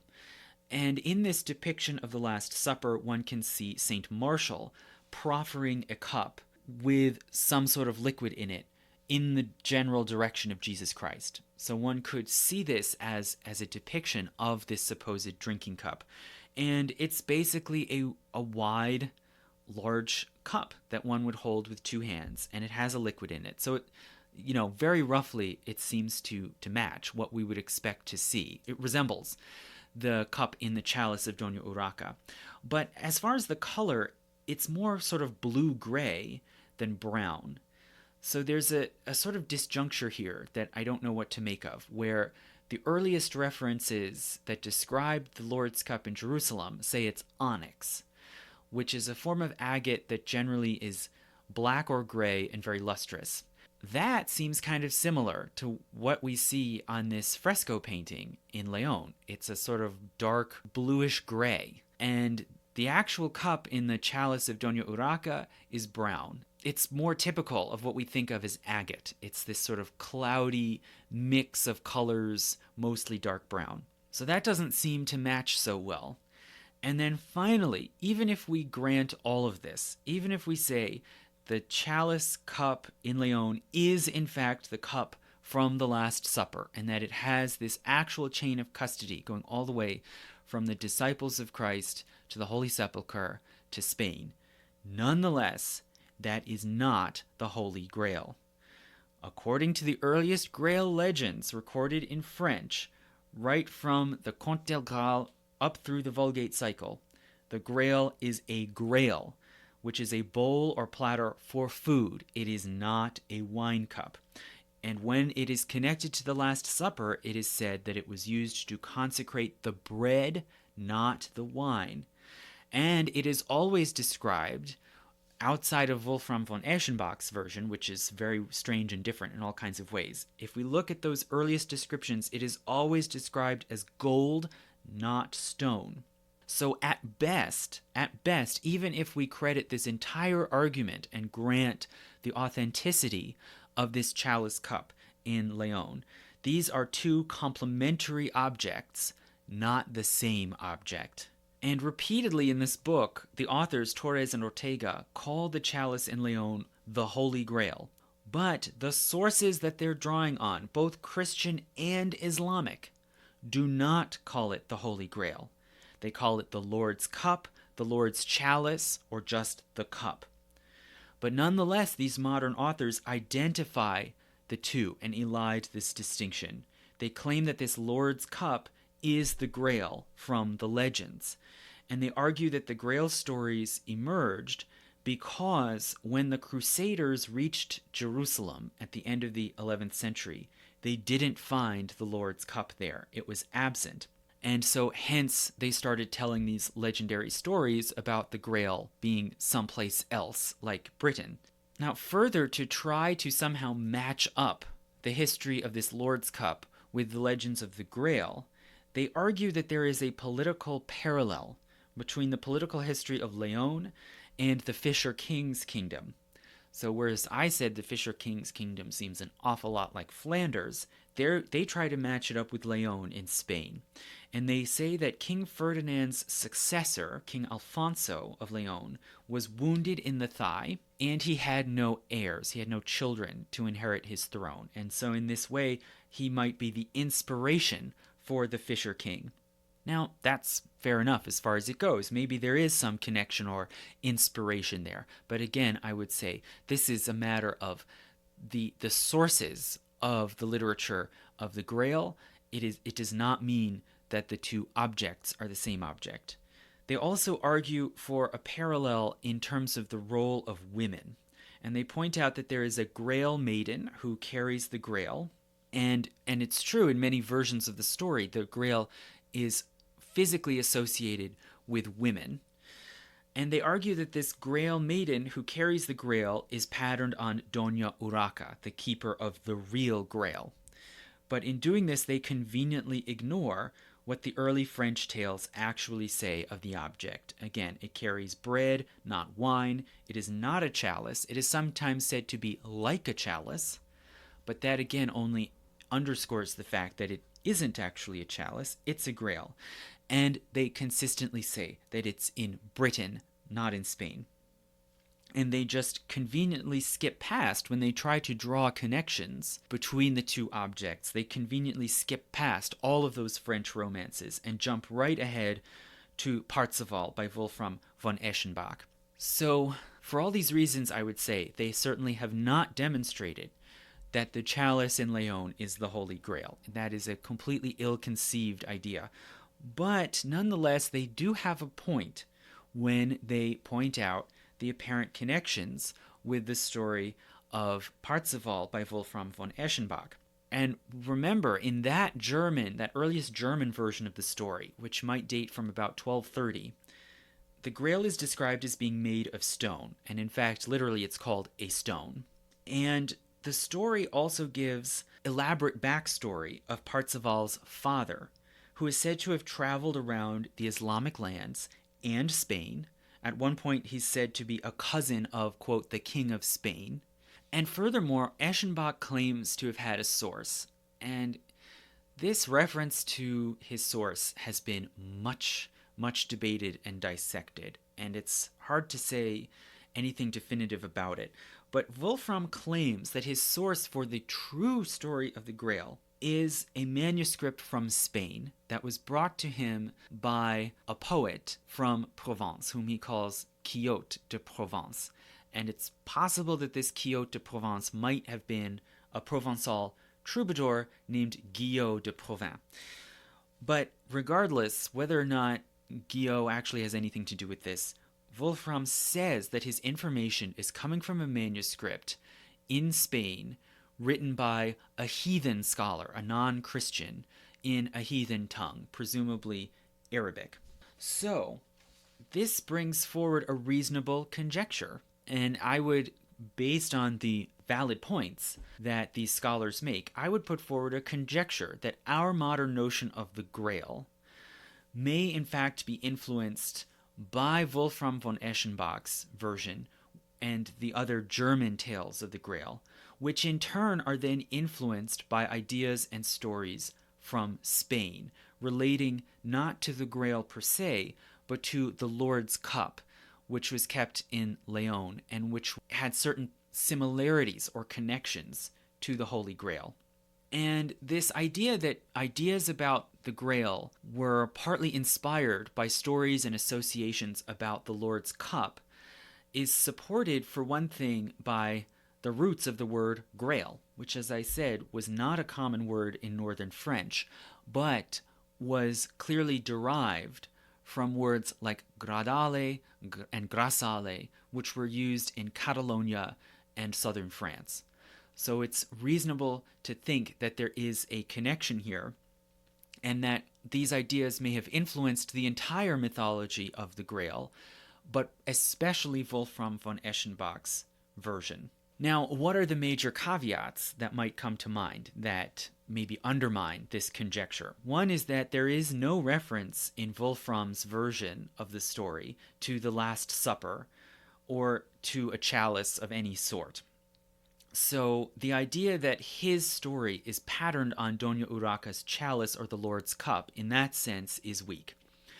But it is noteworthy that Wolfram's purported source is Spanish and Arabic, and that possibly, and I would argue there is reason to suspect, that certain ideas around the cup, this increasing growing idea that it is magical, that it is healing, that it extends life or restores youth, that these growing ideas around the cup in fact have Islamic roots, not Christian. And it appears in those sources that I read, those Islamic documents referring to the cup. It's the Islamic sources that first claim that the Lord's cup or chalice have these miraculous powers, not Christian sources. If we go back and look at these earlier documents that these scholars unearthed, where Christian pilgrims say that they saw the Lord's cup in Jerusalem, none of them say that the Lord's cup had any particular miraculous or healing powers. The earliest claims of that source come from Muslims, and I think it is worth considering the possibility that it's in fact the Islamic Middle East that first tied these sorts of ideas of healing powers to this stone cup, which then were also extended and transferred to this slightly different but related object, which is the Holy Grail in the Grail romances. And I would say that the notion that we have today of the Holy Grail as a vessel out of which one drinks and it confers healing and immortality, that in fact seems very close and related to older stories of the Fountain of Youth, the Waters of Life, and that idea of sort of life-giving, youth-restoring and life-giving waters appears, for one thing, in a very early example in the Alexander Romance, which is a narrative description, a legendary narrative of the conquests and adventures of Alexander the Great, which in part describes him journeying far to the east, finding an underground spring or river, and learning that this underground water or spring confers immortality. And Alexander in this version tries, well, in certain versions it varies, right? But Alexander tries to gain this life-sustaining power by eating a fish from the underground waterway, but the fish escapes him and swims away, which is, you might notice, incredibly reminiscent then of the story and imagery used in Robert de Boron's cycle about the Grail, where Petrus describes the sense of spiritual freedom that comes from the Grail as being like a fish that jumps out of a man's hand and swims away in the water. So I would say there are themes and images in the Alexander Romance that we know circulated widely in the Islamic and Arabic worlds that I think then may have influenced how people described the Holy Grail in Europe. Okay, so that is one, I think, worthwhile conjecture that one can draw from the facts and sources in this book, Kings of the Grail. Now, meanwhile, you probably know there have also been widely circulating and constantly evolving popular theories in pulp literature about the Grail. A very common notion is that the Templars were somehow keepers or proprietors of the Grail. Victorian scholars in the 19th century did note the parallels and apparent references to the Templars in the Grail legends, but in doing so they speculated that the legend, the story of the Grail, was somehow derived from the Templar doctrines and rituals, right? That this is again a matter of literary influence. They did not argue that the Templars actually possessed a literal, real Grail. Rather, that idea emerged in the 1960s and 70s, and I'll discuss that more later. You probably know some of the titles and stories that draw on that sort of theory. So the Templar connection has been noted before, all the way from the 19th century to today, but it's only in recent decades, in about the past 50 years, that supposed connection has been reinterpreted. So not that the legends have roots in the beliefs or teachings of the Templars, but that there was an actual literal physical grail and that the Templars had it, and maybe in some way still do have it. So in this way, theories of literary or philosophical influence in recent years have been transmuted into theories of literal possession, and often conspiracy theories. And they get pulled into the complex web of conspiracy mythology surrounding the Knights Templar. So all of these different theories, and I can't get into them all of them tend to move in a common direction. Namely, they tend to detach the Grail from the Arthur mythos. And this is what they have in common with the more academic and scholarly theory that we see like in Kings of the Grail. Both of them have this similar mindset, that they detach the Grail from the Arthur mythos, which they see as fundamentally historically untenable, and they then drop or ignore the claims that are consistently made in the Arthur mythology, the claims that the Grail has vanished, right? That's inconvenient, right? If you're trying to launch a new quest for the Grail, you want to just ignore that. So in this way, they really are forced to jettison most of the actual Grail material from the Middle Ages, because it links the Grail to the time and place of Arthur, and because it says that the Grail is gone.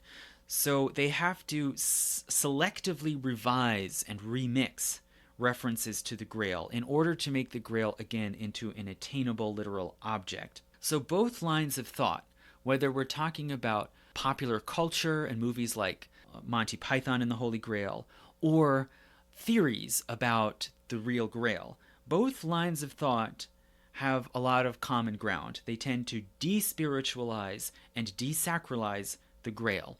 And I would argue that after 1980, these threads then combine again, and they combine to refigure the Grail as a new symbol with a revised symbolic meaning.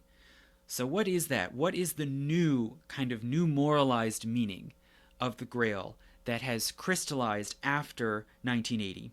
Well, firstly, there's a change in the understanding of the Grail's powers. While it may have magical powers, those powers are physical and bodily, not spiritual. And it, of course, culminates in the idea that the Grail gives immortality, which is something that was, again, totally alien to the medieval romances. And then secondly, there's a change in the sort of moral message of the Grail. It's more about the seductions of power, not the appeal of spiritual purification. So purification may be a goal, but it is attained by resisting the seduction of the Grail, not pursuing it. So just to clarify the first point, there is this change in the depiction of the Grail as an object in the mass media. It changes into being definitively a cup or a chalice from which one drinks. It gives bodily immortality. And in this way, it's very reminiscent of the alchemical idea of the elixir of life, and also of tales of a spring or fountain of youth. And all of these ideas, the notion that one can quest for an elixir of life or a philosopher's stone, which confers immortality, or that there is a spring or fountain of youth, these sorts of stories are very popular in early modern times, right? And the golden age of alchemical experimentation is the 1600s. There are also references to the Fountain of Youth as being somehow the goal or object of explorers and conquistadores. I talked about Ponce de Leon and how that idea was attached to him. So these sorts of ideas, that there is a sort of final secret that will defeat death and create immortality, that it is embodied by an object, these have been used as explanations, mythic explanations, to explain exploration, conquest, experimentation, and the roots of science, right? A lot of what we think of as science really grew out of alchemy. So in this way, you might see it as kind of inevitable that the Grail would be refigured and transformed into a vehicle of this kind of myth, of the sort of the great allure and the great danger of the quest for power and specifically for immortality. And so, as I mentioned before, the myth of the Grail changes to become Faustian, It has been Faustianized, and in this way it is aligned with modern anxieties. Rather than elevation of the spirit, instead it represents worldly empowerment at the expense of the soul. And it appeals not to spiritual aspiration, but to worldly ambition. And if, of course, the subtext, the sort of sinister subtext of it all, is that if the body is immortalized, then one's worldly power may be unlimited.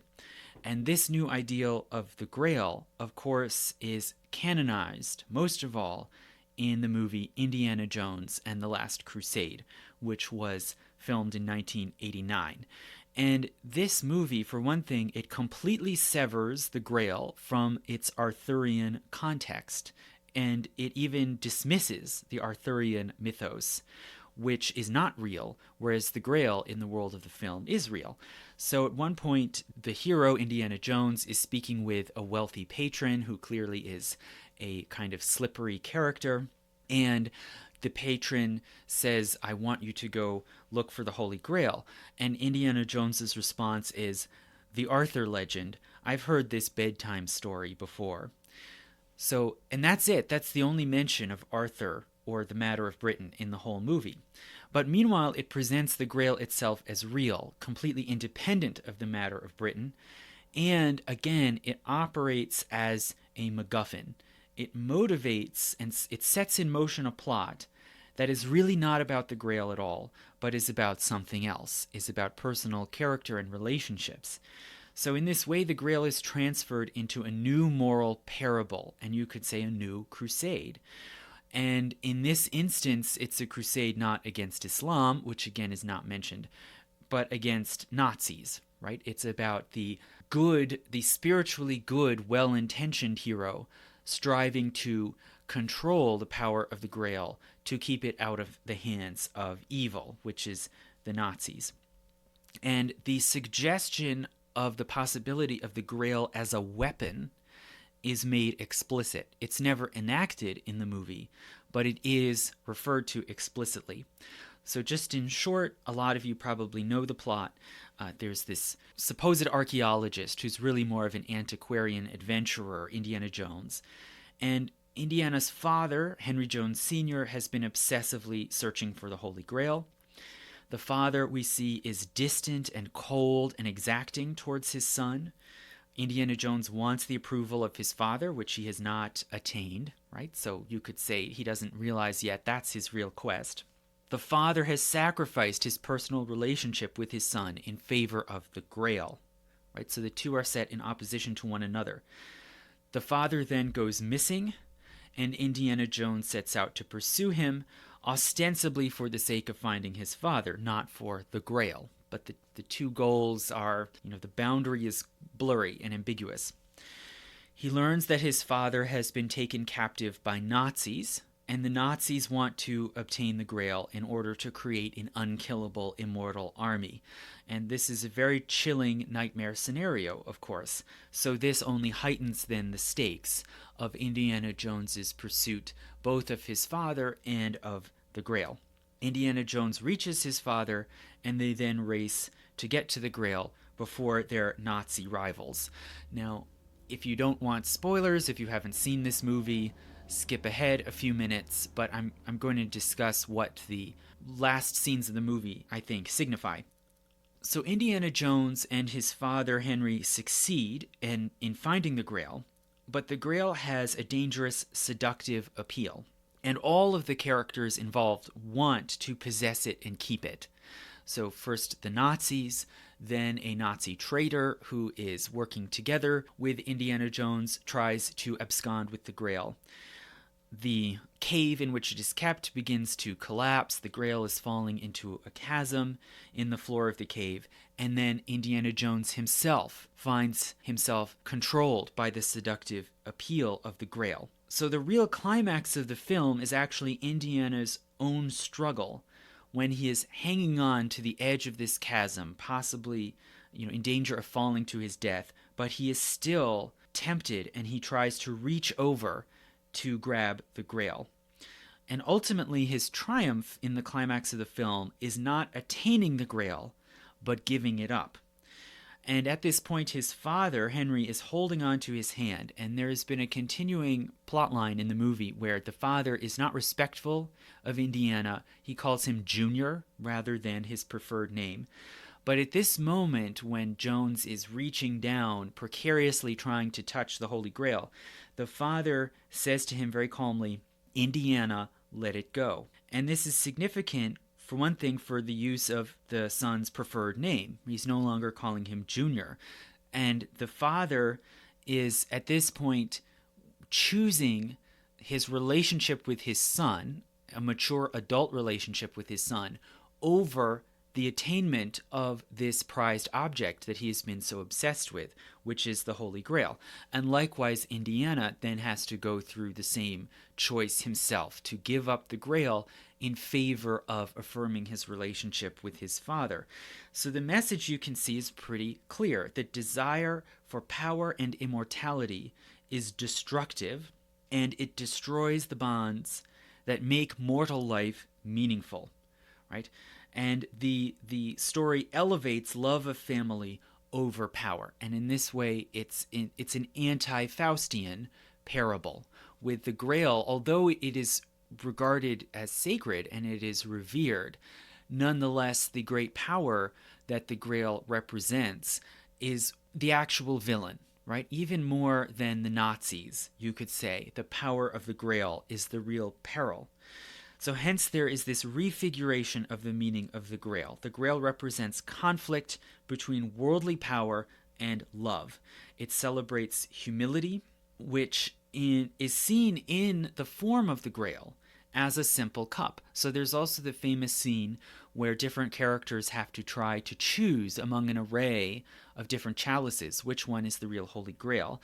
And Indiana Jones has the wisdom to choose a simple, almost crude ceramic cup rather than a jeweled gold chalice, which is how the Grail is described in the medieval romances. So you can see here an interesting reversal of the medieval reading of the symbol. In the medieval romances, especially Percival, the Grail quest represents the conflict between sensual indulgence and spiritual purity. The spiritual purity, which is attained in some versions by Percival and in some by Galahad, that spiritual purity then sanctifies and legitimizes power, because both Percival and Galahad become kings, whether of the Fisher King's castle or of Sarras. Both of them enjoy a period of power which they are prepared for by the spiritual quest for the Grail. And it's a step towards total transcendence. And that, of course, as you see here in the modern myth of the Grail, as exemplified in Indiana Jones and the Last Crusade, it is almost completely reversed, where now the quest for the Holy Grail is the thing that competes with the appreciation of worldly personal bonds and mortal life. Now, in even more extreme cases, following after Indiana Jones, in even more extreme cases, the Grail completely changes into a sinister symbol, representing the corruption of power. And for instance, in the television show Merlin, which I've been watching, the television show, the British show Merlin, is another modern retelling of the Arthur mythos. And this is one that completely expurgates religion. There is no reference at all to Christianity or the church. The Holy Grail does appear, but it is used by Arthur's enemy Morgan in order to create an immortal army. So in this way, the danger, the threat that is only referred to in Indiana Jones is actually realized in Merlin. And in this version, it's not actually called the Holy Grail because its whole significance has changed so completely that you can't even call it that name anymore. Rather, it's simply called the Cup of Life. And the cup has a magical, life-giving power that is not holy at all. It has completely lost any air of sanctity. And in this way, it is fully Faustian. And there's a further sign that I think is interesting to look at from recent years that shows how the new secularized and Faustian view of the Holy Grail is now basically taken for granted and can be invoked as a kind of shorthand for the seductive and corrupting allure of power. and that is in Jay-Z's album called Magna Carta Holy Grail. So Magna Carta Holy Grail was released in 2013, and it was the 12th studio album released by Jay-Z, which I think is significant. You know, the number of the 12 disciples, the 12 parts of Idylls of the King. It was, I think Jay-Z understood it as kind of a completion and culmination of his work. And it was spoken of as a kind of culminating magnum opus. And in producing it, he brought in other major talents and stars, such as Frank Ocean and Beyonce.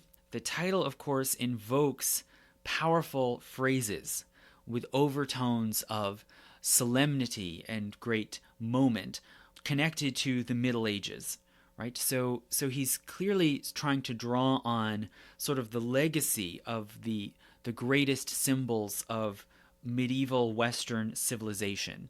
And the whole album is striking and dramatic and very unusual for hip-hop. The cover art shows marble statues of a man and a woman. So he's clearly building up this sort of air of drama that seems like a disjuncture from the normal images of hip-hop. Originally, the album was just supposed to be titled Magna Carta, and so you could see it as sort of evoking a great document, right? That this is sort of his great document or great testament. But he ended up adding in the song Holy Grail, which he had written for a different album where he was collaborating with Kanye West. But he liked it so much that he reappropriated the song, put it in as the beginning of this Magna Carta album, and renamed the album Magna Carta Holy Grail. And the song itself is extremely unusual. It's very slow-paced for a rap song, and it has alternating rapped verses and sung choruses. So the repeating chorus of the song is sung in a high, almost falsetto tone, in a sort of torch song style by Justin Timberlake. So in a lot of ways you can see it as kind of appropriating the sort of mood and style of Justin Timberlake's work into this hip-hop song. The topic, ostensibly the topic of the song, is fairly familiar for hip-hop. It's about wealth, fame, and success, which is a theme that Jay-Z clearly is very interested in. I think, I don't know a lot about hip-hop, but it certainly seems as if out of recent stars, he himself is probably the most obsessed with the very idea of fame and celebrity itself. And the first verse has references woven into it to celebrities and stars such as Mike Tyson, Kurt Cobain, and MC Hammer, all of which were in some way destroyed by fame, whether by the fear of being corrupted or the inability to keep public favor, the sort of unpredictability, the ups and downs of fame. And the first verse has these lines, thick with these references. It says, "Caught up in all these lights and cameras, but look what that shit did to Hammer. God damn it, I like it. Bright lights is enticing, but look what it did to Tyson. All that money in one night, 30 mil for one fight. But soon as all that money blows, all the pigeons take flight." And then the second verse brings this theme down to his own personal level, and he speaks more in first person, and he raps, "I got haters in the paper, photo shoots with paparazzi. Can't even take my daughter for a walk, see them by the corner store. I feel like I'm cornered off. Enough is enough. I'm calling this off." But then immediately, where it seems as if the story is just coming to a close, he then immediately disavows his own feelings and says, "Who am I kidding though?" And he scolds himself not to complain and says to himself, "Why are you mad? Take the good with the bad. Don't throw that baby out with the bathwater. You're still alive." So there's this back and forth ambivalence in the verses themselves, where he tries to maintain this kind of equipoise, this balance between attraction and revulsion. And then that theme is taken up in a transformed way and reflected in the chorus. So the chorus, as I said, is sung in a dramatically contrasting style by Justin Timberlake, and it is superficially a complaint to a fickle lover, which is a sort of typical topic that you might see in a Backstreet Boys song. I'm so infatuated with you, and this gives you this power over me, which you use in a fickle and inconstant way. So the chorus says, "You'd take the clothes off my back and I'd let you. You'd steal the food right out my mouth and I'd watch you eat it. I still don't know why I love you so much." So whereas this begins on a sort of, you could say, familiar note, it gradually becomes clear that this harsh lover is fame itself. It's a personification of fame. And it goes on to say, "You curse my name in spite to put me to shame. Hang my laundry in the streets, dirty or clean." So, the image of dirty laundry being hung out is about, personal affairs being exposed. So the chorus can be seen as the main speaker's own inner voice coming out, but in a more naive and childlike form. In the middle here, the chorus then shifts key, so it musically shifts key, and it then casts the lover not just as a fickle mistress, but as an object of mystery, as an enigma. Timberlake starts to sing, "And baby, it's amazing I'm in this maze with you. I just can't crack your code. One day you're screaming you love me loud. The next day you're so cold." So all through this chorus, the connection to the Holy Grail in the title is unclear and implicit. It's not totally explained. The phrase "crack your code" might be a reference, for one thing, to the Da Vinci Code, which revolves around a theory about the Holy Grail. But the chorus ultimately ends by trailing off, with Timberlake singing, "Sipping from your cup till it runneth over." So this is clearly evoking the biblical image of my cup runneth over, representing good fortune and prosperity.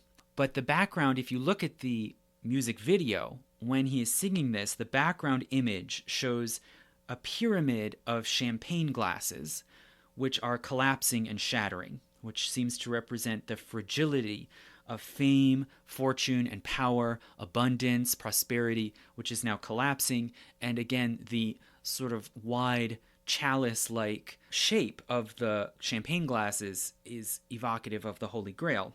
And finally, the final verse of the song heightens the tension with a sense of being consumed and drained, that fame ultimately is parasitic and it saps the life force. Jay-Z says, "You get the air out my lungs whenever you need it, and you take the blade right out my heart just so you can watch me bleeding.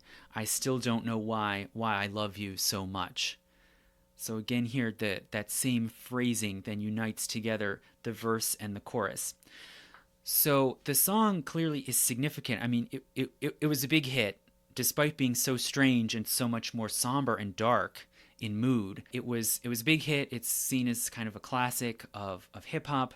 And it's significant because Jay-Z, I think more than any other celebrity today, is self-conscious and reflective about the very nature of celebrity and about the sort of danger of his own fame. And hence he, I think, intentionally brought in other famous artists to collaborate on this album, including Justin Timberlake, who was then right at the height of his fame. Right, he was the fashionable, iconic star of that moment in the early 2010s, which has now passed. Right, the song is almost prophetic that Timberlake was maybe already beginning his decline. I don't know why or how. I don't follow these things. Maybe he just decided to relax and take a break. But for whatever reason, he is really out of that spotlight that he was very much in 2013. So in sum, the Grail now can be casually evoked as a symbol of power and wealth, and specifically the allure of fame, which is how it is deployed here as the allure of fame which seduces and poisons.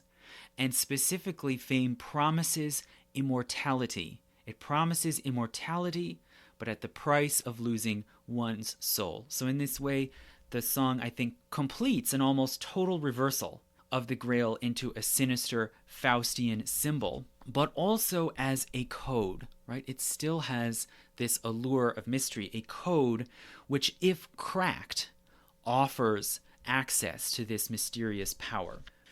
Okay, so lastly, I want to look at what you could say is sort of the final intellectual quest for the Holy Grail, the different efforts and theories that people have put forward to try to expose the real hidden meaning of the Holy Grail, not just as an object, but as a symbol.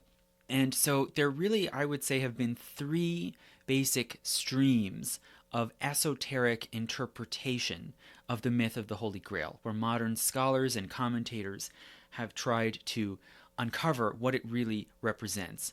And among these three different streams, there is agreement that the Grail is a symbol that both stands in for and conceals some deeper truth. And most of them draw in some way upon the fact that there were secret words attached to the Grail, and that's an element we see from the continuations of Chrétien de Troyes' story and from Robert de Boron, and which repeatedly shows up through all the different versions of the Grail legend. There is some secret doctrine that is passed on along with the Grail, which these interpretations understand not simply as incantatory words or invocations, but as a hidden truth. And this has spurred on then the true modern quest for the Grail, which is the quest to unmask it and to expose the real meaning. And basically there have been three different arguments put forward about what this real meaning of the Grail is and what its true nature is. So just in brief, and I'll describe each one of these three. In brief, firstly, there is the notion of the Grail as a Christian symbol that stands in for and conceals a pagan reality. Then secondly, there is the notion of the Grail as a physical symbol that stands in for and conceals a spiritual truth. And then the third one is basically the reversal of that, the idea that the Grail is a spiritual symbol that conceals an underlying physical truth. Okay, so what do each of these three schools of interpretation actually say? Well, as for the idea that it's a Christian symbol standing in for a pagan truth, this way of analyzing the Grail legend emerged in the Victorian era and then really gained popularity in that moment of modernism in the 1910s and 20s. And this sort of key, you could say, to unlocking the truth of the Grail derives largely from examination of the Grail procession, right? These processions that parade certain sacred objects, the Grail itself being one of them. The other very important one that always appears in all the medieval legends, which is the lance. Thirdly, the sword, which is an object that shows up that's more ambiguous in terms of its history and its nature and its role in the quest. So sometimes it's a sort of door prize handed to Percival. Sometimes it's something that has to be found and sought after. Sometimes it's a broken sword that the knight has to mend. So it shows up in different ways and serves different narrative roles. But it's a recurring important object along with the Grail and the lance. And then finally, the silver dish, which is maybe even more ambiguous. It often appears, especially in the earliest versions of the legends, but sometimes not. And it's named differently. It might be a trencher or a salver, which are different names for a dish for holding meat. In some points, it's said to hold blood that drips from the lance. Its history is unclear. Sometimes it's not given any history or backstory at all. In one point in the Vulgate cycle, it's said to be the dish that held the paschal lamb at the Last Supper. But in other points, this role is assigned to the Grail itself. So it seems as if this silver dish is the most kind of fuzzy, but it's taken the most seriously in the continuations of the Conte del Graal. It is the object of a major question. What purpose does it serve? And at the end of the story, it's assumed up into heaven with the other holy objects. So it's unclear. Maybe this was part of the original story as conceived by Chrétien de Troyes, that it's a sacred object connected to the Last Supper. It also ascends to heaven. Or maybe other later writers learned about it from folklore. This is hard to say. We don't really know a lot of the sources of these stories and ideas. But it may be included, I would say, in the Grail procession. If we think of the Grail procession as incorporating or involving four basic objects, the Grail, the lance, the sword, and the silver dish, it may be that it was included in order to balance out the picture. So if you think of those four, you have two phallic-shaped weapons, the lance and the sword, and then beside them two ionic dishes or vessels, the Grail and the silver dish. And as I said, there are some versions where the silver dish doesn't factor in at all, but there could be an explanation for that. It may be that sometimes it was named separately and from the Grail, and sometimes not, because it is the paten, the wide flat platter that could be used as a lid on top of the Grail.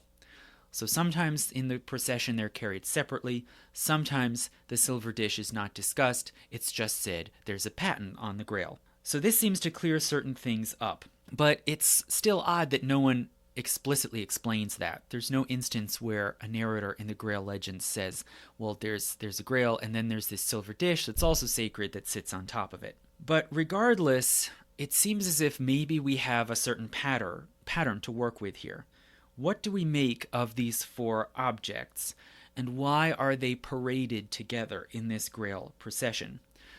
Well, there are different explanations that come up and that diverge from one another, but basically this has been taken as a kind of key to understanding where the story comes from and hence what it means, that the procession with these four objects represents some kind of ancient ritual or myth. And this argument most famously was put forward by the scholar Jessie L. Weston, whose book, as I mentioned, her book was cited by T.S. Eliot as a source for his understanding of the Holy Grail. And Weston published a famous book in 1920 called From Ritual to Romance. And she says that the Grail procession seems to be a kind of ritual. And from this, she further elaborates by tracing out the sexual symbolism, and she relates the sexual symbolism of the Grail and the lance, which I also pointed out. She relates it to fertility rites, right? Non-Christian or pre-Christian fertility rituals for the bringing of rain and the fertility of the land. She also connects this ritual procession to Cathar rites of initiation. And I have not really seen the full evidence or backing for this supposed connection other than certain wall paintings that have been found in underground catacombs in France that have various objects on them that I can't really identify, but Weston argued that they corresponded to the four objects of the Grail procession. Weston also points out the very strange and thought-provoking connection between the objects of the Grail procession and the tarot deck. So traditional tarot decks from the Middle Ages have four suits, right? They're similar or parallel to the four suits of playing cards. But in a tarot deck, those suits generally are wands, cups, swords, and pentacles, or some sort of metallic object with a star figure. So there's this strange similarity where the wand is like the lance, the cup arguably is like the Grail, the sword is the sword, and the pentacle corresponds in some way to the silver dish, and sometimes pentacles in tarot decks are seen as silver objects. So there is a strange similarity here, and it seems as if maybe there is some sort of complex of related ritual practices which involve sexual symbolism and also involve divination through the interpretation of objects. Right? Tarot are often used as divinatory objects where the learned person must somehow uncover the symbolic and prophetic meanings of the objects as they appear, which seems strangely similar then to the Grail procession, where the hero, Percival, must ask and learn the symbolic meanings and purposes of the objects.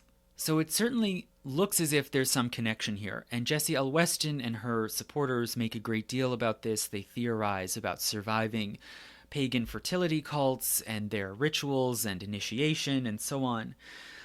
But there are problems here, one of which is that tarot decks are only known to have existed from the later 1300s onward. Maybe they have deeper roots, but there's no evidence going back any earlier than that. In other words, the Grail story long predates the tarot deck. Is there a connection? Maybe, but maybe it flows the other way. Maybe the tarot deck was in some way patterned on the images of the Grail legend. Furthermore, the tarot deck is not definitely known to have been used for divination until even later, in the 1700s. As far as we know, in the 13 and 1400s, they were just used for games, like playing cards. Also, the evidence, as I said, for Cathar, a connection to the Cathars and their initiations is very weak. For one thing, we don't know anything at all about supposed rites of initiation in the Cathar Church other than the so-called kiss of peace, which doesn't involve any kind of physical objects.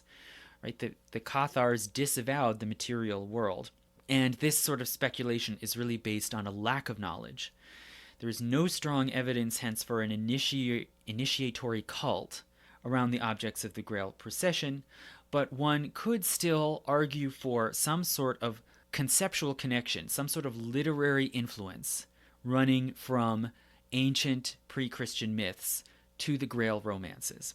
And this argument for literary influence, right, from mythic narratives to the Grail narrative, this line of argument was taken up then by Roger Sherman Loomis, an American scholar who published his major book called Celtic Myth and Arthurian Romance in 1927. And when it comes specifically, so this book examines the whole Arthur cycle, but specifically when it comes to the Grail legend, Loomis draws a connection to a series of Irish Celtic stories involving magical cauldrons. And these include a cauldron of rebirth, in which a dead warrior could be cast and he'd be brought back to life. But especially he sees a connection to a specific magical cauldron called Quare Ansik, or the Cauldron of Dagda, which, according to Irish legends, supplies endless food, much like the Grail does at feasts. And this cauldron belongs, it's connected to a god, Dagda, and Dagda is one of the so-called Tuatha De Danann, which is a sort of family or group of divine creatures of some sort, which are written of in books of Irish myth dating to the Middle Ages. So the Tuatha De Danann can be described as a semi-divine race related to the goddess Danu. They are usually presented as morally neutral. So you might think of them, using your D&D diagram as like lawful neutral. They are morally neutral, can do good or evil, and they are sometimes seen as sort of nature gods, personifying forces of nature, or in other versions as heroic kings or queens, dating back to the earliest legendary times of history. The Tuatha De Danann mainly live in the other world, the sort of fairy realm, and they can appear or disappear at will. So again, you can see here possible echoes in the Fisher King's palace, which seems to appear and vanish. Dagda is sort of the chief or royal god of this race, and his cauldron, the Cauldron of Dagda, is one of the 4 treasures of the Tuatha De Danann. So this group of divine beings, they possess 4 important sacred objects. Firstly, the Cauldron of Dagda, which I've described. Secondly, the Spear of Lugh, which is considered to be invincible, a Sword of Light, which glows, and the Stone of Fall, which is a stone that cries out when it is sat on by the king who will rule over Ireland. So it certainly looks highly suggestive that the objects of the Grail procession, these 4 sacred objects, the Grail, the lance, the sword, and the silver dish, are maybe borrowed from or are just thinly Christianized, right? This is how Loomis would interpret it. Thinly, superficially Christianized incarnations of these 4 objects of the Tuatha De Danann, the cauldron, the spear, the sword, and the stone. Now, there are problems with this interpretation, some of which maybe are obvious and others less so. An obvious one, of course, is the lack of match between the silver dish in the Grail romances and the Stone of Fall in Irish mythology.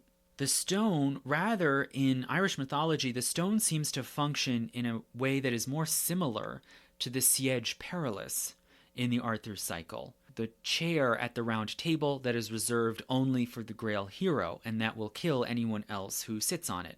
So it seems to be a sort of magical seat that can identify a leader. So those things, that doesn't match with the silver dish, right? And neither do really any of the others. I mean, the sword in Irish mythology is glowing. In the Grail myth, it's the Grail that sometimes glows. It's a spear and a lance, that's close.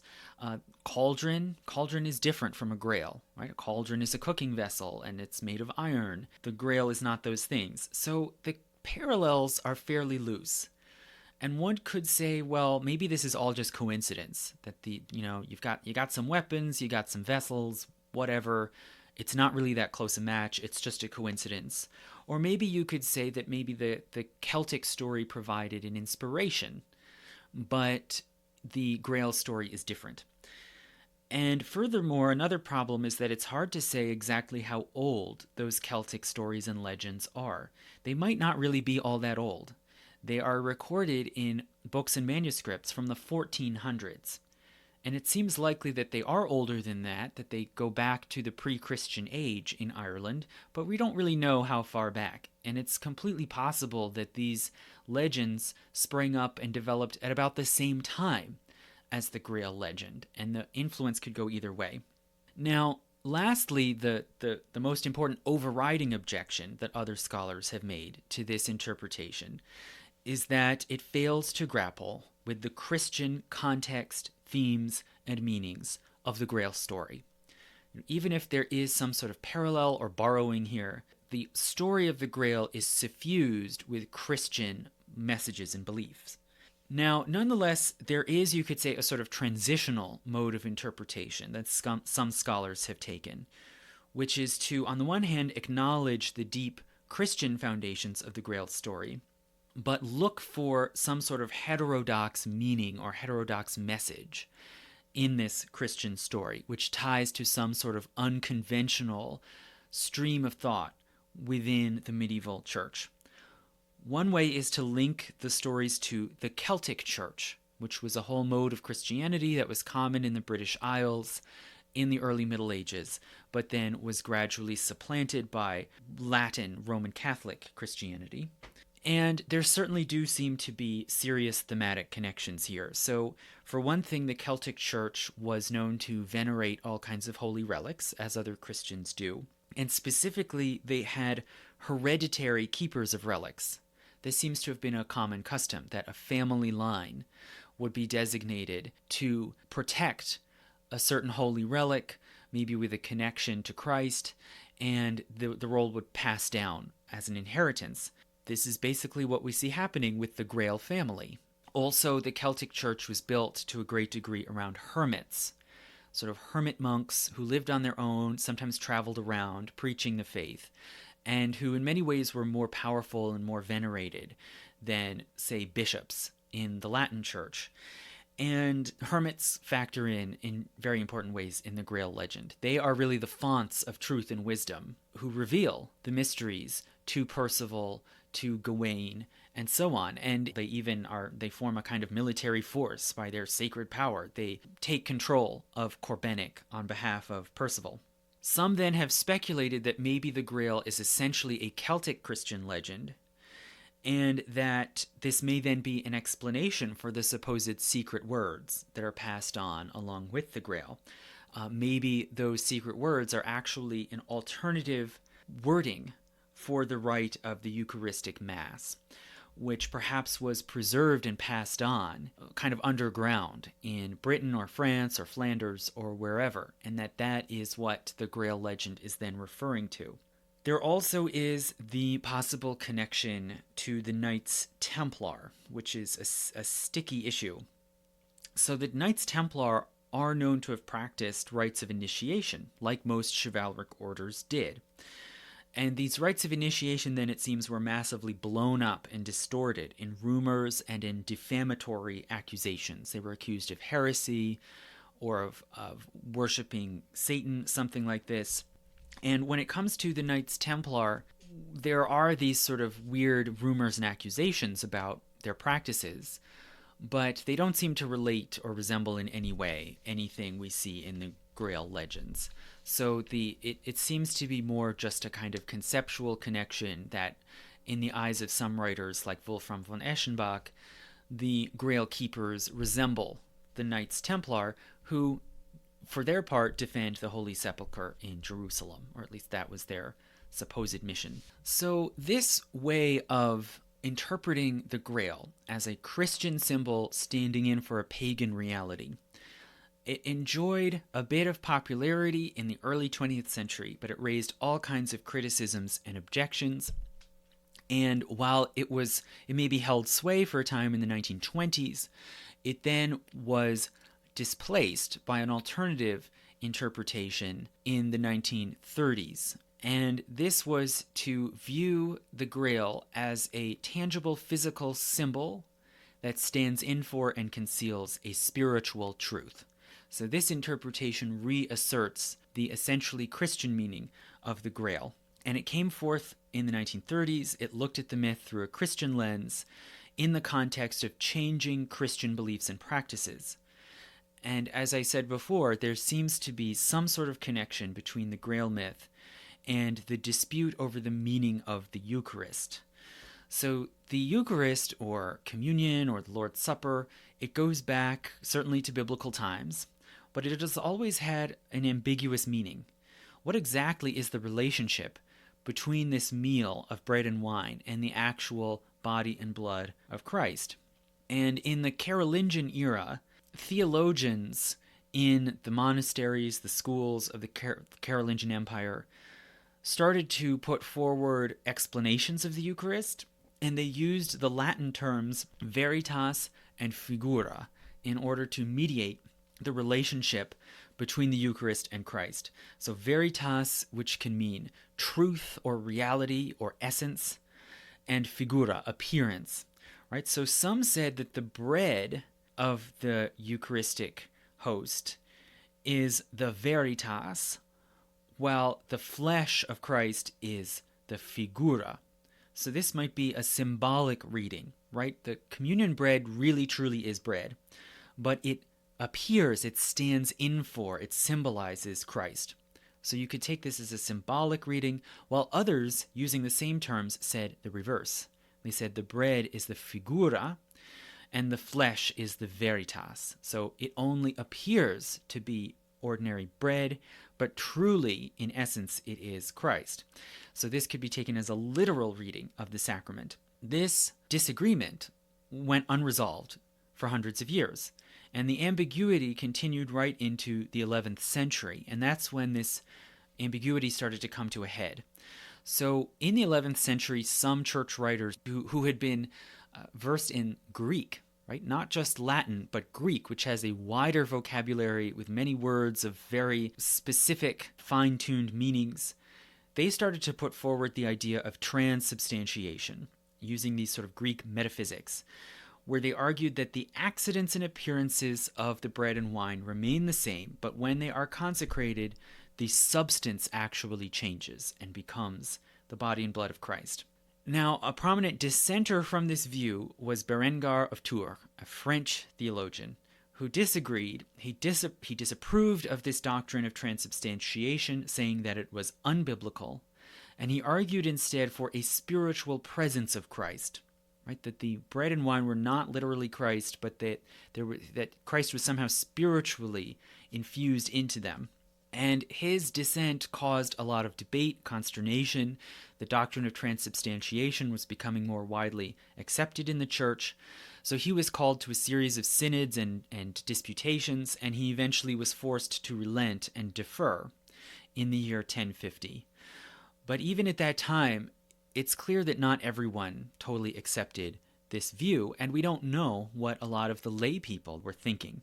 Now, at the same time that this doctrine of transubstantiation was more and more becoming the dogma of the church, there also were changes in the practice of how the Eucharist was shared.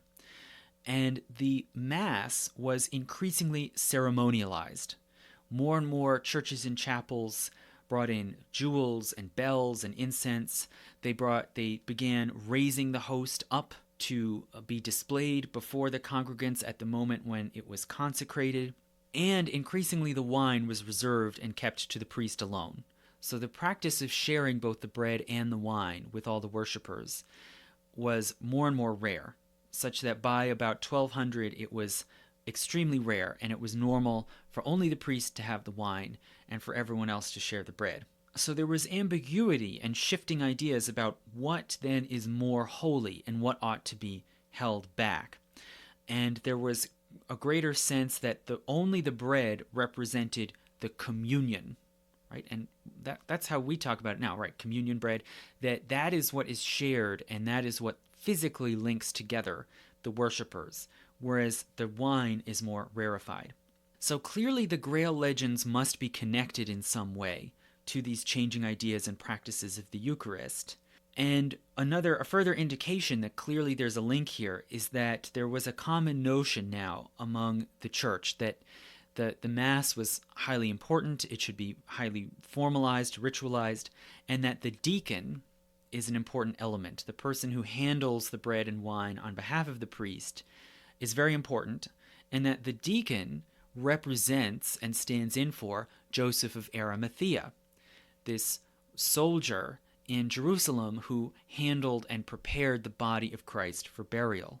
So the idea that the Grail has been passed down from Christ to the Fisher King by way of Joseph of Arimathea, it clearly links this increasing ceremonialism around the Mass to the Grail story.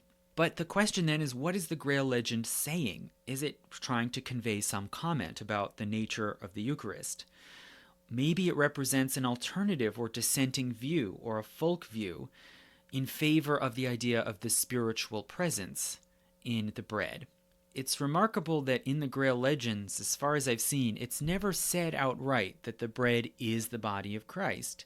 And instead, we're repeatedly told about the spiritual healing power, the joy that comes from proximity to the Grail. So maybe it's expressing some sort of different view that the Eucharist is essentially a spiritual event. But this is unclear, again, because the legends do include both physical and spiritual nourishment from the Grail. Both body and spirit are fed by the Grail in those stories.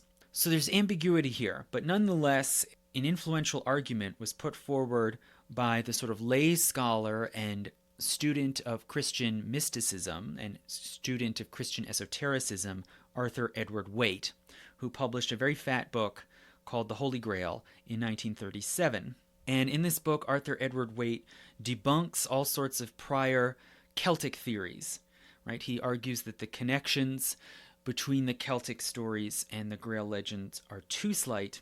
There is no clear chronology showing the chain of influence from one to the other.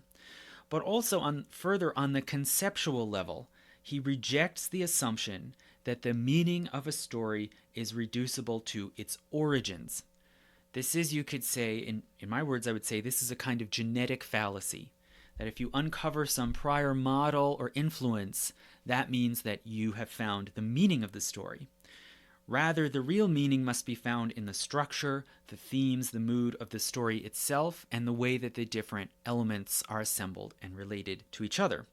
And Arthur Edward Waite puts forward a broad critique of Loomis's archaeological approach. He argues that Loomis fails to see how elements fit into a story structure and its ideas.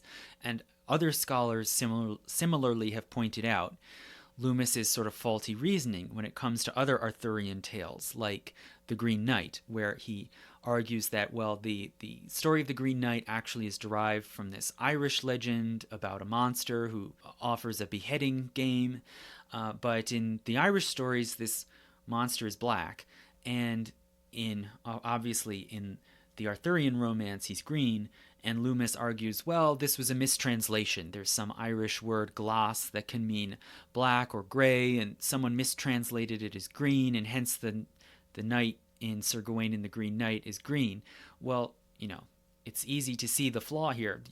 Green obviously is thematic and meaningful in the story of Sir Gawain and the Green Knight, and it served literary purposes. You can't reduce the meaning to just a mistranslation of some earlier source.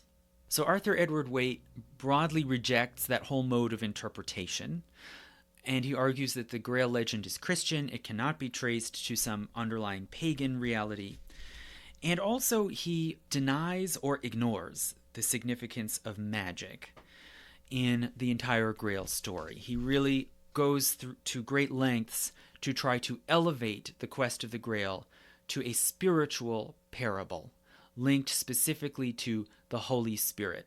So the writing is very prolix, it's elaborate, it's repetitive, so I probably won't read passages directly from it because it's very hard often even to puzzle out what he's saying. But clearly the last section of his book, he puts forward with great passion this argument that the Grail story is a spiritual parable, that it is invented in order to express an alternative spirituality within the Western Church. So he argues there was a mood of disillusionment with the Vatican and with the worldliness of the Western Church in the Middle Ages.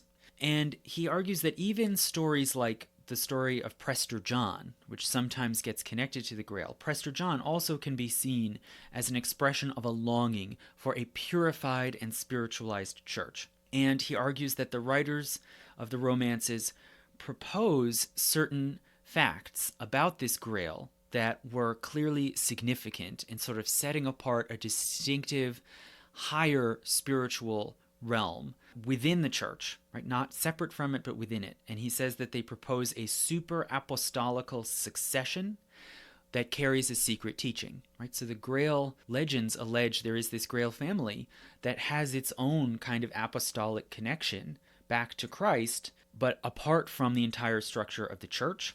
They also have secret words and a secret teaching. So hence Grail writers were various learned people around Europe who found a spiritual enlightenment through the Eucharist. And they invented the Grail as a way of representing this ineffable spiritual state.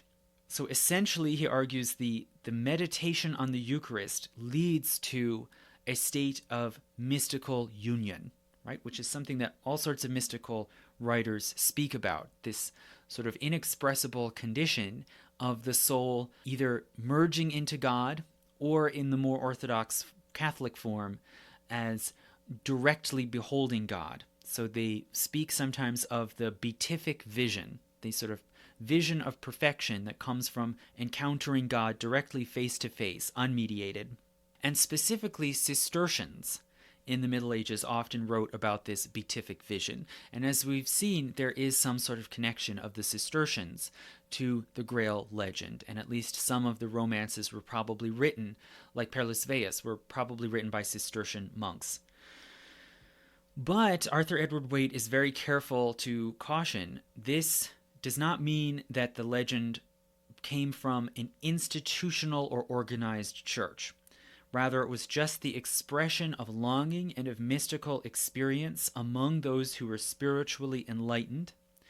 And this is the meaning of the phrase that mystics sometimes used of a church within the church, right? And he's very careful to say these people did not separate from the church, and that this sort of mystical realm does not stand against the church. It's just a sort of inner sanctum, a sort of further inner sanctum existing within the church. So he sees this as a kind of symbiosis. And he calls this sometimes this sort of longed for alternative church. He calls it a church of the Holy Spirit. And I think this is a very loaded phrase. And he doesn't really work out the implications here. There's a lot of ambiguity. Is this church of the Holy Spirit, does it really exist harmoniously within the Church of Christ? Or are we talking about something radically different that works differently? Clearly, there's some sort of more direct or internal relationship with God through the Holy Spirit, which, according to Christian teaching, the Holy Spirit is sort of the palpable presence of God as it exists and works in the world, right? And so Arthur Edward Waite seems to be suggesting the possibility of a sort of different church, a church that works through this direct mystical encounter with God rather than working through grace through Christ. And this Church of the Holy Spirit, he argues, sort of exists spiritually, and it presents, as he says, an altar behind the altar and a chalice behind the chalice, a sort of second, more immaterial church that one can see and uncover behind the material church. And in this way, the Grail is sort of the encapsulation of this type of Christianity, a physical object connected to the Eucharist that points the way at the same time that it hides.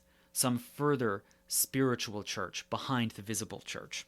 Okay, and as others have pointed out, the weaknesses in this argument are several. For one thing, Waite totally maintains a separation of religion from magic.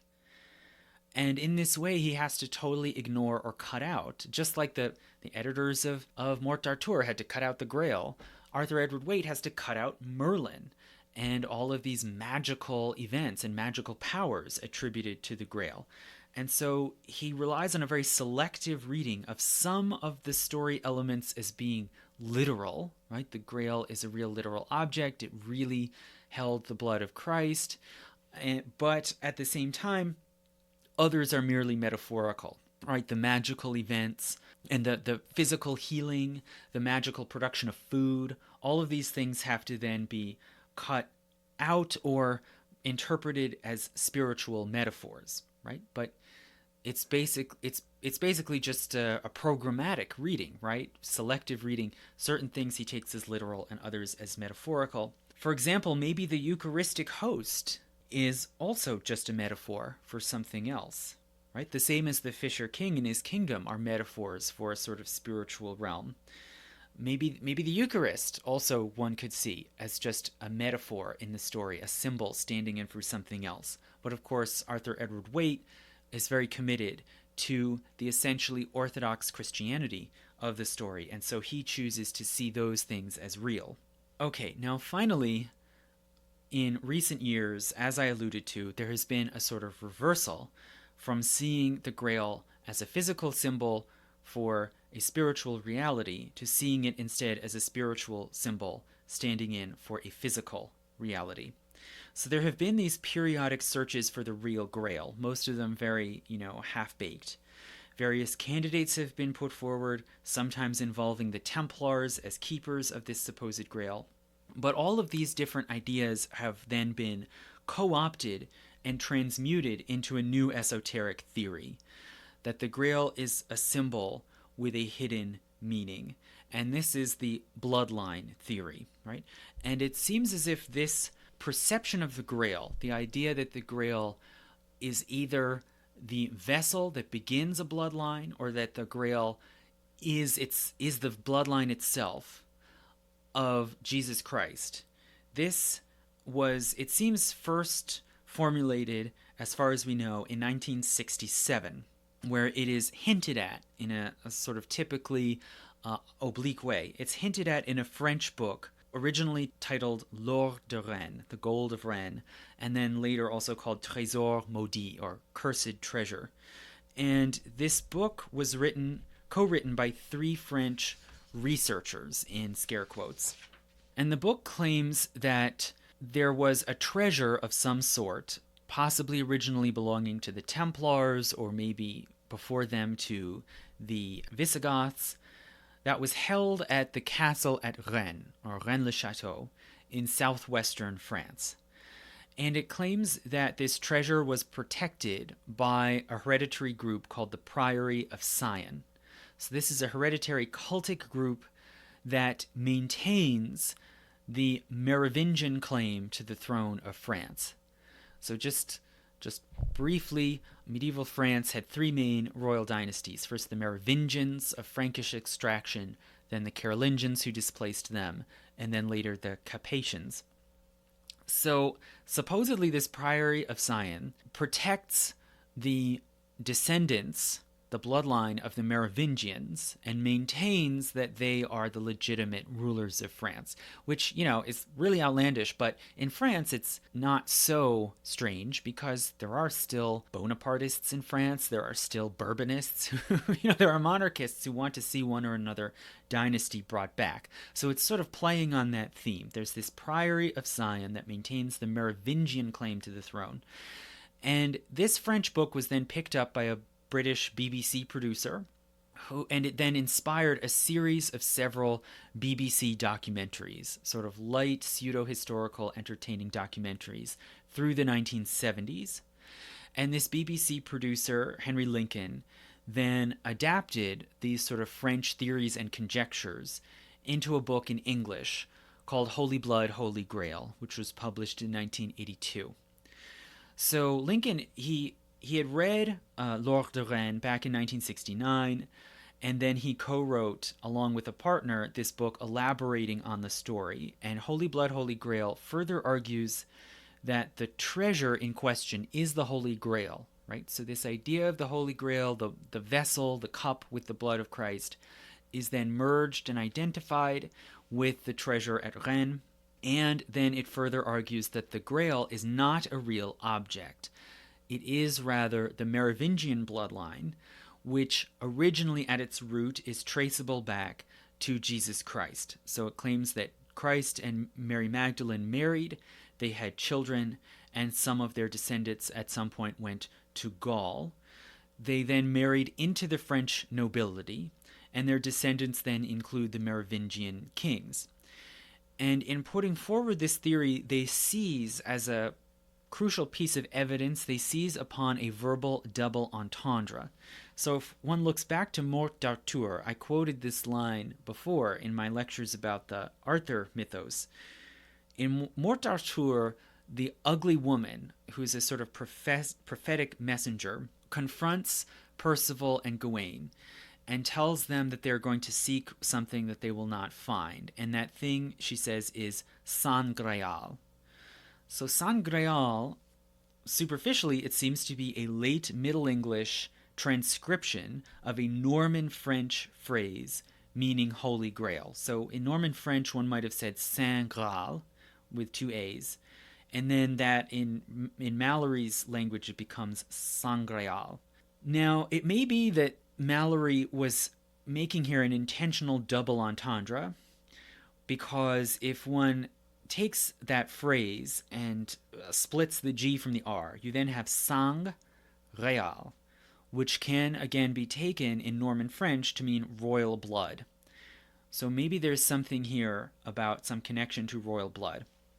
And basically this is the one piece of evidence that is then strung together with a whole lot of insinuation, speculation, and fabrication, a lot of just made-up pseudo-facts that form the argument in Holy Blood, Holy Grail, which says that the Holy Grail really is the bloodline of Jesus and Mary Magdalene, and that the Priory of Sion is its protector.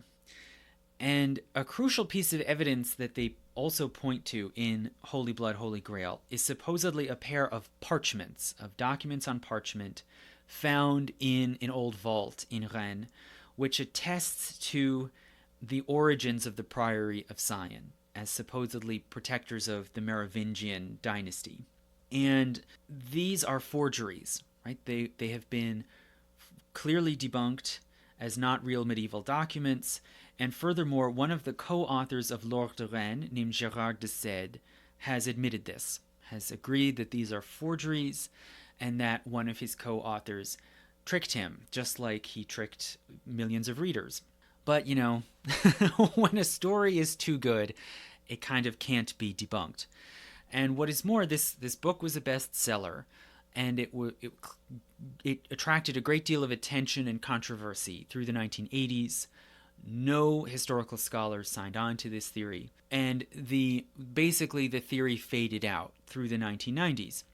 But then it was taken up again and woven in to a new fictional myth of the Grail, of course by Dan Brown in the Da Vinci Code, which was published in 2003, and then again was an enormous bestseller and was made into a movie in 2006. And I won't go into all the gory details. Many people have read that book or seen the movie. I don't need to recap the whole thing here. But the plotline involves tracing, the main heroes tracing and locating and contacting the Priory of Sion and discovering their secret. And that has given us sort of whole new second life to this theory of the Grail as a symbol of a physical reality. Many people read the Da Vinci Code, and it's a piece of fiction. It's a perfectly fine piece of fiction. I haven't read it. A lot of people like it. That's great.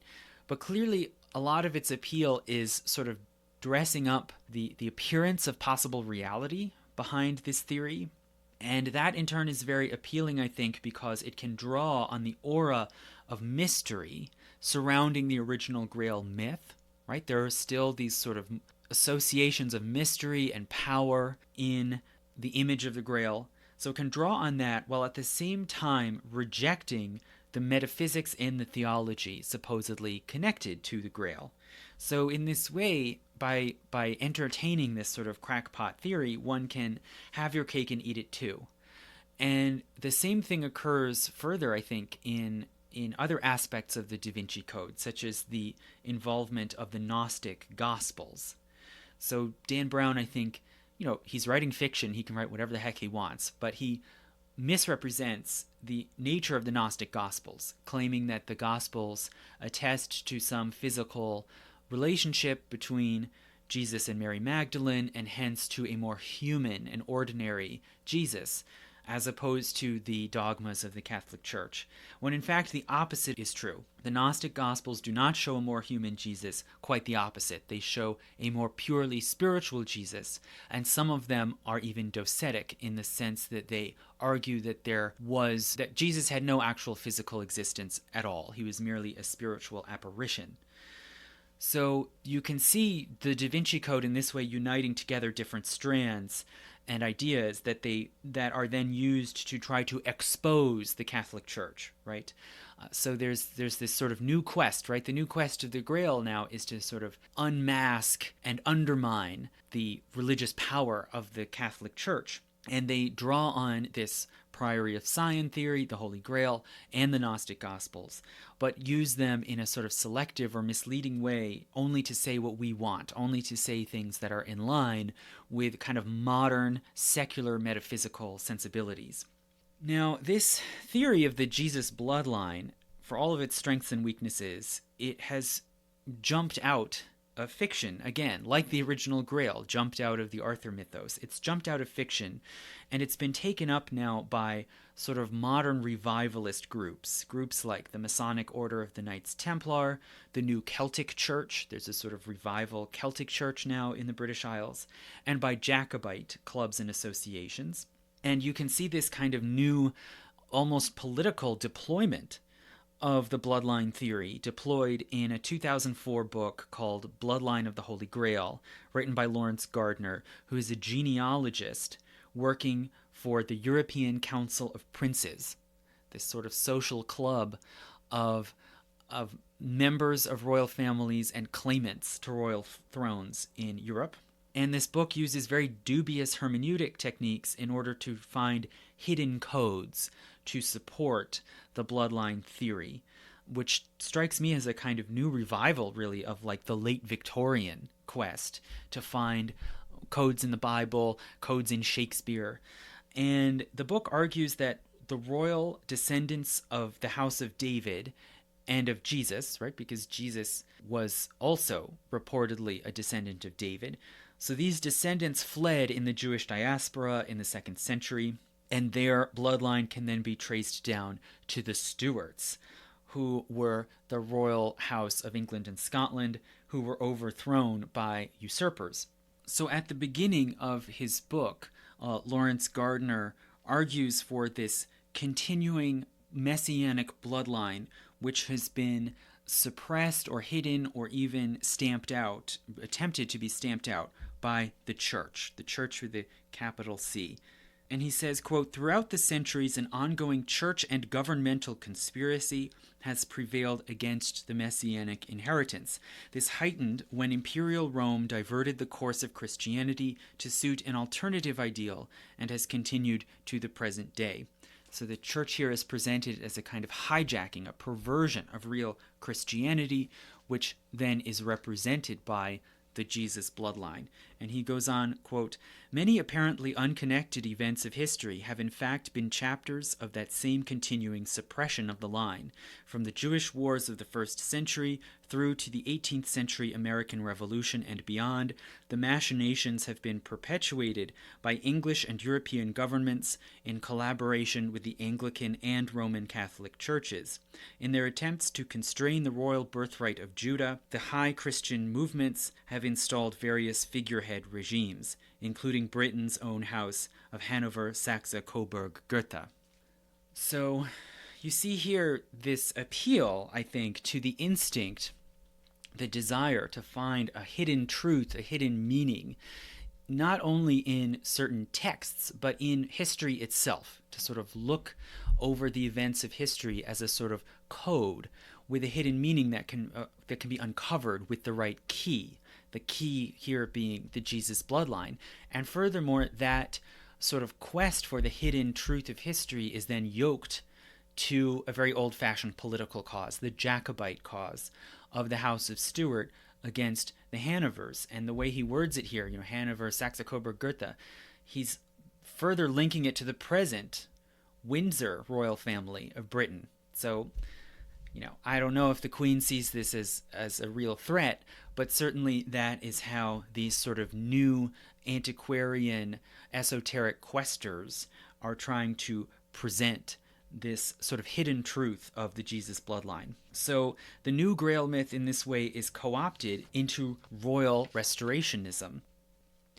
Okay, so now finally, what are final observations or points that I would make about the myth of the Holy Grail and its meanings?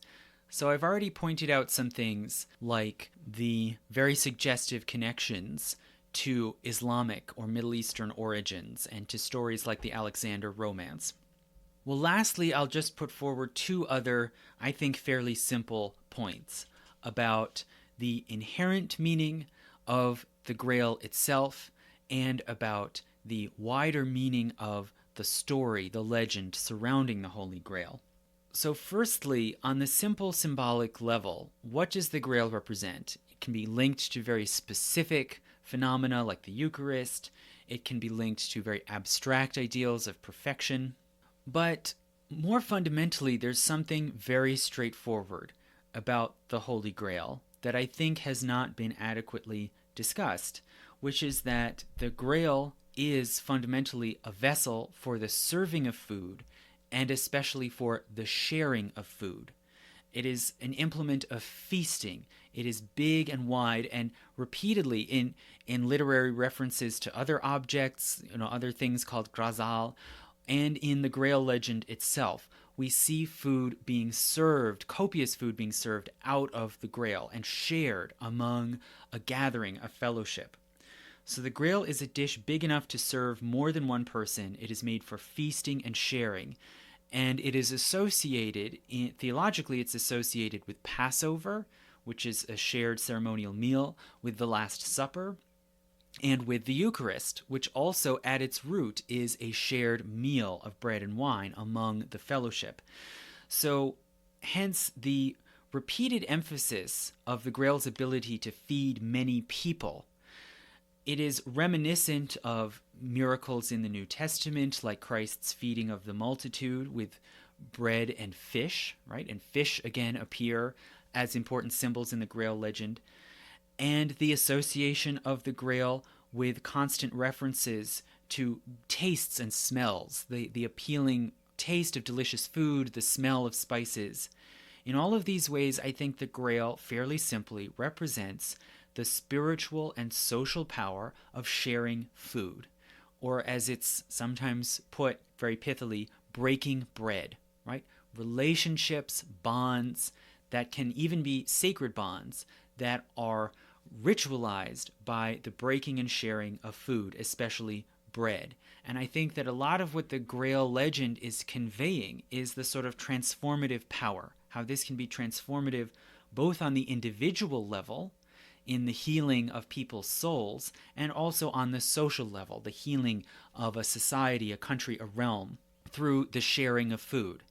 And, just again, to go back to these very suggestive and intriguing connections, if we think back, according to the argument about the chalice of Doña Urraca, which I think maybe did play some role in inspiring ideas and stories about the Grail, how does it end up going from Jerusalem to Spain? It's because the Spanish Islamic emirate of Dania gave food to the people of Jerusalem.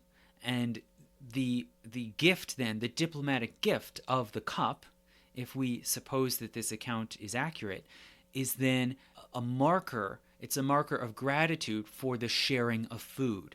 And that's how it ended up going west into Europe. And I think that this This is the real obvious basic theme that you have to see if you just ask this obvious basic question. The same question that Percival was supposed to ask. What is the Grail and whom does it serve? Right? And the fundamental fact is it is a vehicle for the sharing of food. And I think that so much of the meaning and symbolism of the Grail legend just goes back to that basic point. Okay, now one can say, all right, well, all sorts of societies everywhere around the world, all through history, always have some sort of rituals of sharing food. Why is it that this particular story, with all of its strange spiritual and mysterious overtones, came up in this society at this time? Well, I talked about the evolving sort of meanings and practices of the Eucharist. There's also another connection, which scholars, serious scholars, as far as I can see, have basically ignored, which also is hiding in plain sight, which these scholars have ignored, but that ironically the sort of, conspiracy theorists of Holy Blood, Holy Grail do point out, which is a very valid point, which is the continuing connection to the Crusades. The patrons over and over again who paid for and encouraged the telling of this legend were crusaders. It's likely that Robert de Boron, the author of the first trilogy cycle about the Grail, he probably also went to the Holy Land with this crusade and for a time was in Cyprus. There are so many connections here. This is the moment when the Grail myth exploded was the same moment when crusading really became an enduring and integrated aspect of Western Christian life. And more it was seen as kind of the best, highest, truest calling of a Christian knight was to go on crusade. And the Grail legend in this way, I think, can be seen to put a spiritual purpose onto martial life, right? To give an elevated spiritual meaning to the life of the knight, basically in the same way as crusading, just putting it into this symbolic narrative parable. So this story developed, as I said, when crusading was really becoming a regular, almost required activity of the Western upper class, and it was the time when there was a flood of holy relics coming into the West, not only from Palestine, but also from Constantinople, after the Fourth Crusade in 1204, when the Crusaders sacked Constantinople. They didn't get a lot of money out of that action, but they got a lot of holy relics, one of them eventually being the Crown of Thorns, which was transferred from Constantinople to Paris. And this, I think, almost surely inspired many of the ideas and stories around the Holy Grail, right? The Fourth Crusade happened basically right in the middle of the golden period of the Grail romances. So maybe it didn't inspire Chrétien de Troyes, but it surely had an influence on the later Grail romances in the 1210s, 1220s, like the Vulgate cycle. The Grail can be seen to represent sort of the ultimate highest relic, right? Unlike these real relics like the Shroud of Turin or the True Cross, the Holy Grail was imaginary, and it symbolized the sort of ultimate attainment of spiritual satisfaction through chivalry and the veneration of relics and pilgrimage to relics. So on the one hand, it's significant that the Grail romances contain no specific explicit references to the Crusades, but there are all kinds of, you could say, veiled or indirect references to the Crusades. So in the story of the Grail and the Fisher King, it's explicitly said that the Grail and the lance come from Jerusalem, right? And they're connected to the Last Supper. So this is an obvious tie to the Holy Land, to Jerusalem. The Grail keepers are said to be descendants of David. So this is implied in some points, and then it's made it explicit in the Vulgate cycle. This is the Davidic line tracing back, again, to the Holy Land. The sword that is given to Percival in the original Conte del Graal is said to have an Eastern look to it, as if it came from Greece or Arabia. And similar references like this happen then in other Grail romances too, where great objects, cloth or weapons or vessels are perceived as somehow Eastern and connected to the Eastern world. And if one looks then at the arc too of the Wasteland, of what happens with the Wasteland, how it is made physically dead because the leaders are spiritually dead. This is very closely reminiscent of the Holy Land and how it is discussed by the Old Testament prophets. There is this continuing connection between the moral and spiritual health of the people, or even specifically of the ruler, and the health and fertility of the land. And for example, if one looks in Isaiah chapter 30, Isaiah the prophet puts forward this threat of drought and famine, but he promises that the land still can be healed. He exhorts the Israelites to cleanse themselves spiritually of idolatry and of sin, and he says, quote, "Then you will desecrate your idols overlaid with silver and your images covered with gold. You will throw them away like a menstrual cloth and say to them, 'Away with you.' He will also then send you rain for the seed you sow in the ground, and the food that comes from the land will be rich and plentiful." So this seems to almost prefigure then the story of the suffering and healing of the Fisher King's land. And in that passage where he says the food that comes from the land will be rich and plentiful, that word for food is sometimes translated in other translations as bread. You will have abundant bread. And again, the Grail is a bread-carrying dish. And the Fisher King specifically can be seen as very reminiscent of the penitent David, as seen in the Book of Kings and the Psalms, where he is a king who is worn down by his sin and is looking for purification and redemption. And then further specifically, if we look specifically at Wolfram's version in Parzival, there are many references to the East. He claims that he has gotten his information from an Arabic source. There is a character who is a Saracen who shows up, who is Percival's half-brother Feraphes. He shows up and he bonds with Percival, and then later converts and embraces Christianity. And the whole story of Percival and Feraphes can be seen as very reminiscent of the story of Ishmael and Isaac, right? These two half-brothers who are set against one another, half-brothers with the same father but different mothers, who are set against one another. And Ishmael was traditionally understood as the ancestor of the Arabs, right? So there's this echo of Isaac and Ishmael then in the Wolfram story of Percival and Feraphes. But in that version, in the Grail romance, they make up and they marry together into the same family, and they embrace the same faith. And finally, and most importantly, the early Grail stories say that the Grail appeared, it was attained, and then later it disappeared from the earth. And there's this great wistfulness to the end of the story. And this, I think, can be seen to parallel the temporary gain and then loss of Jerusalem for the Crusaders, right? This sort of the site of the holiest, the center of the world, the place where Jesus died and resurrected, that's full of these holy relics. It was amazingly, miraculously attained by this kind of half-baked and very naive expedition in the 1090s. Then it was lost in 1187. So in other words, the beginning of the Grail legend might be about 1180. So at that time, the Crusaders did still control Jerusalem.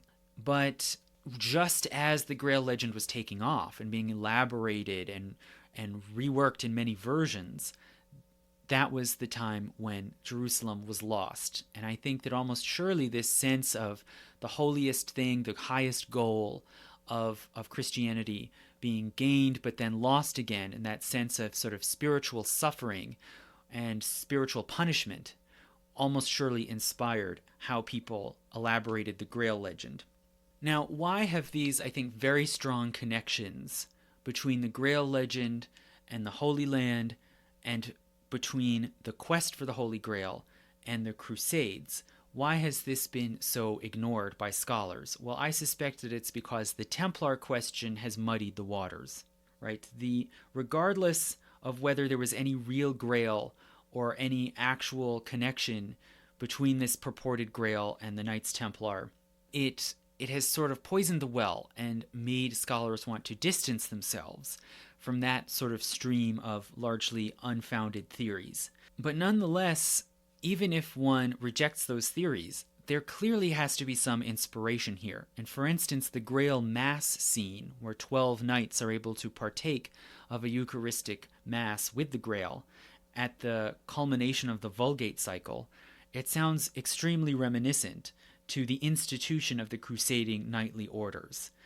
And furthermore, Galahad in the Vulgate cycle is understood as chaste and celibate, like the Templars and the Hospitallers, these actual crusading orders who took vows of chastity. So there's very, very heavy thematic connection here, linking, I think, the Grail story to the Crusades and the Crusaders.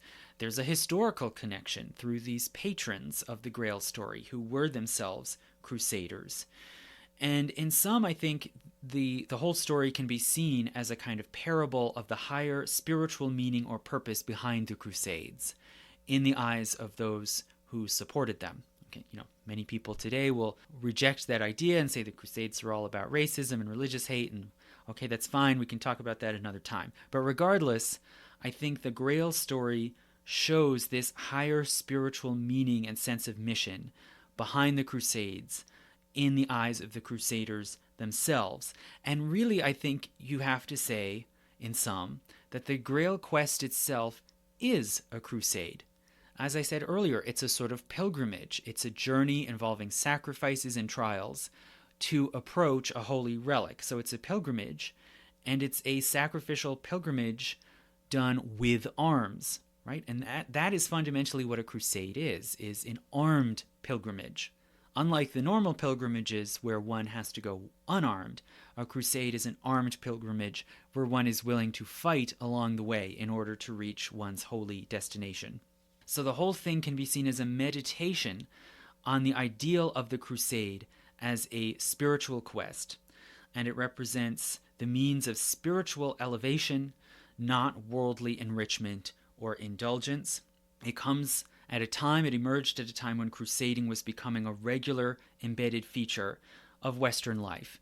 And although people today might entirely reject the whole idea of the Crusades, nonetheless, I think in this way, the Grail story could still be relevant to modern people as a model, not as a cautionary tale of the seduction of power, but rather as a parable of how to elevate one's pursuit of power spiritually, and might be applied to the effort to elevate, to spiritualize, to moralize the modern pursuit of power through wealth or technology. And I think the Holy Grail, it hasn't quite happened, but speculatively, the Holy Grail could transform again into a symbol of technology and the sort of the increasingly mysterious powers of technology. But that is speculative. The point I want to make ultimately is that the Grail is a symbol of shared food, the power of the sharing of food, of eating together. And the quest to attain the Holy Grail is, I think, a parable, a symbol of the crusading quest. So thank you very much. I hope you enjoyed this very long examination of the Holy Grail. Again, if you want to hear all of my lectures, including patron-only ones, please go to my Patreon page. The link is in the description. Thank you.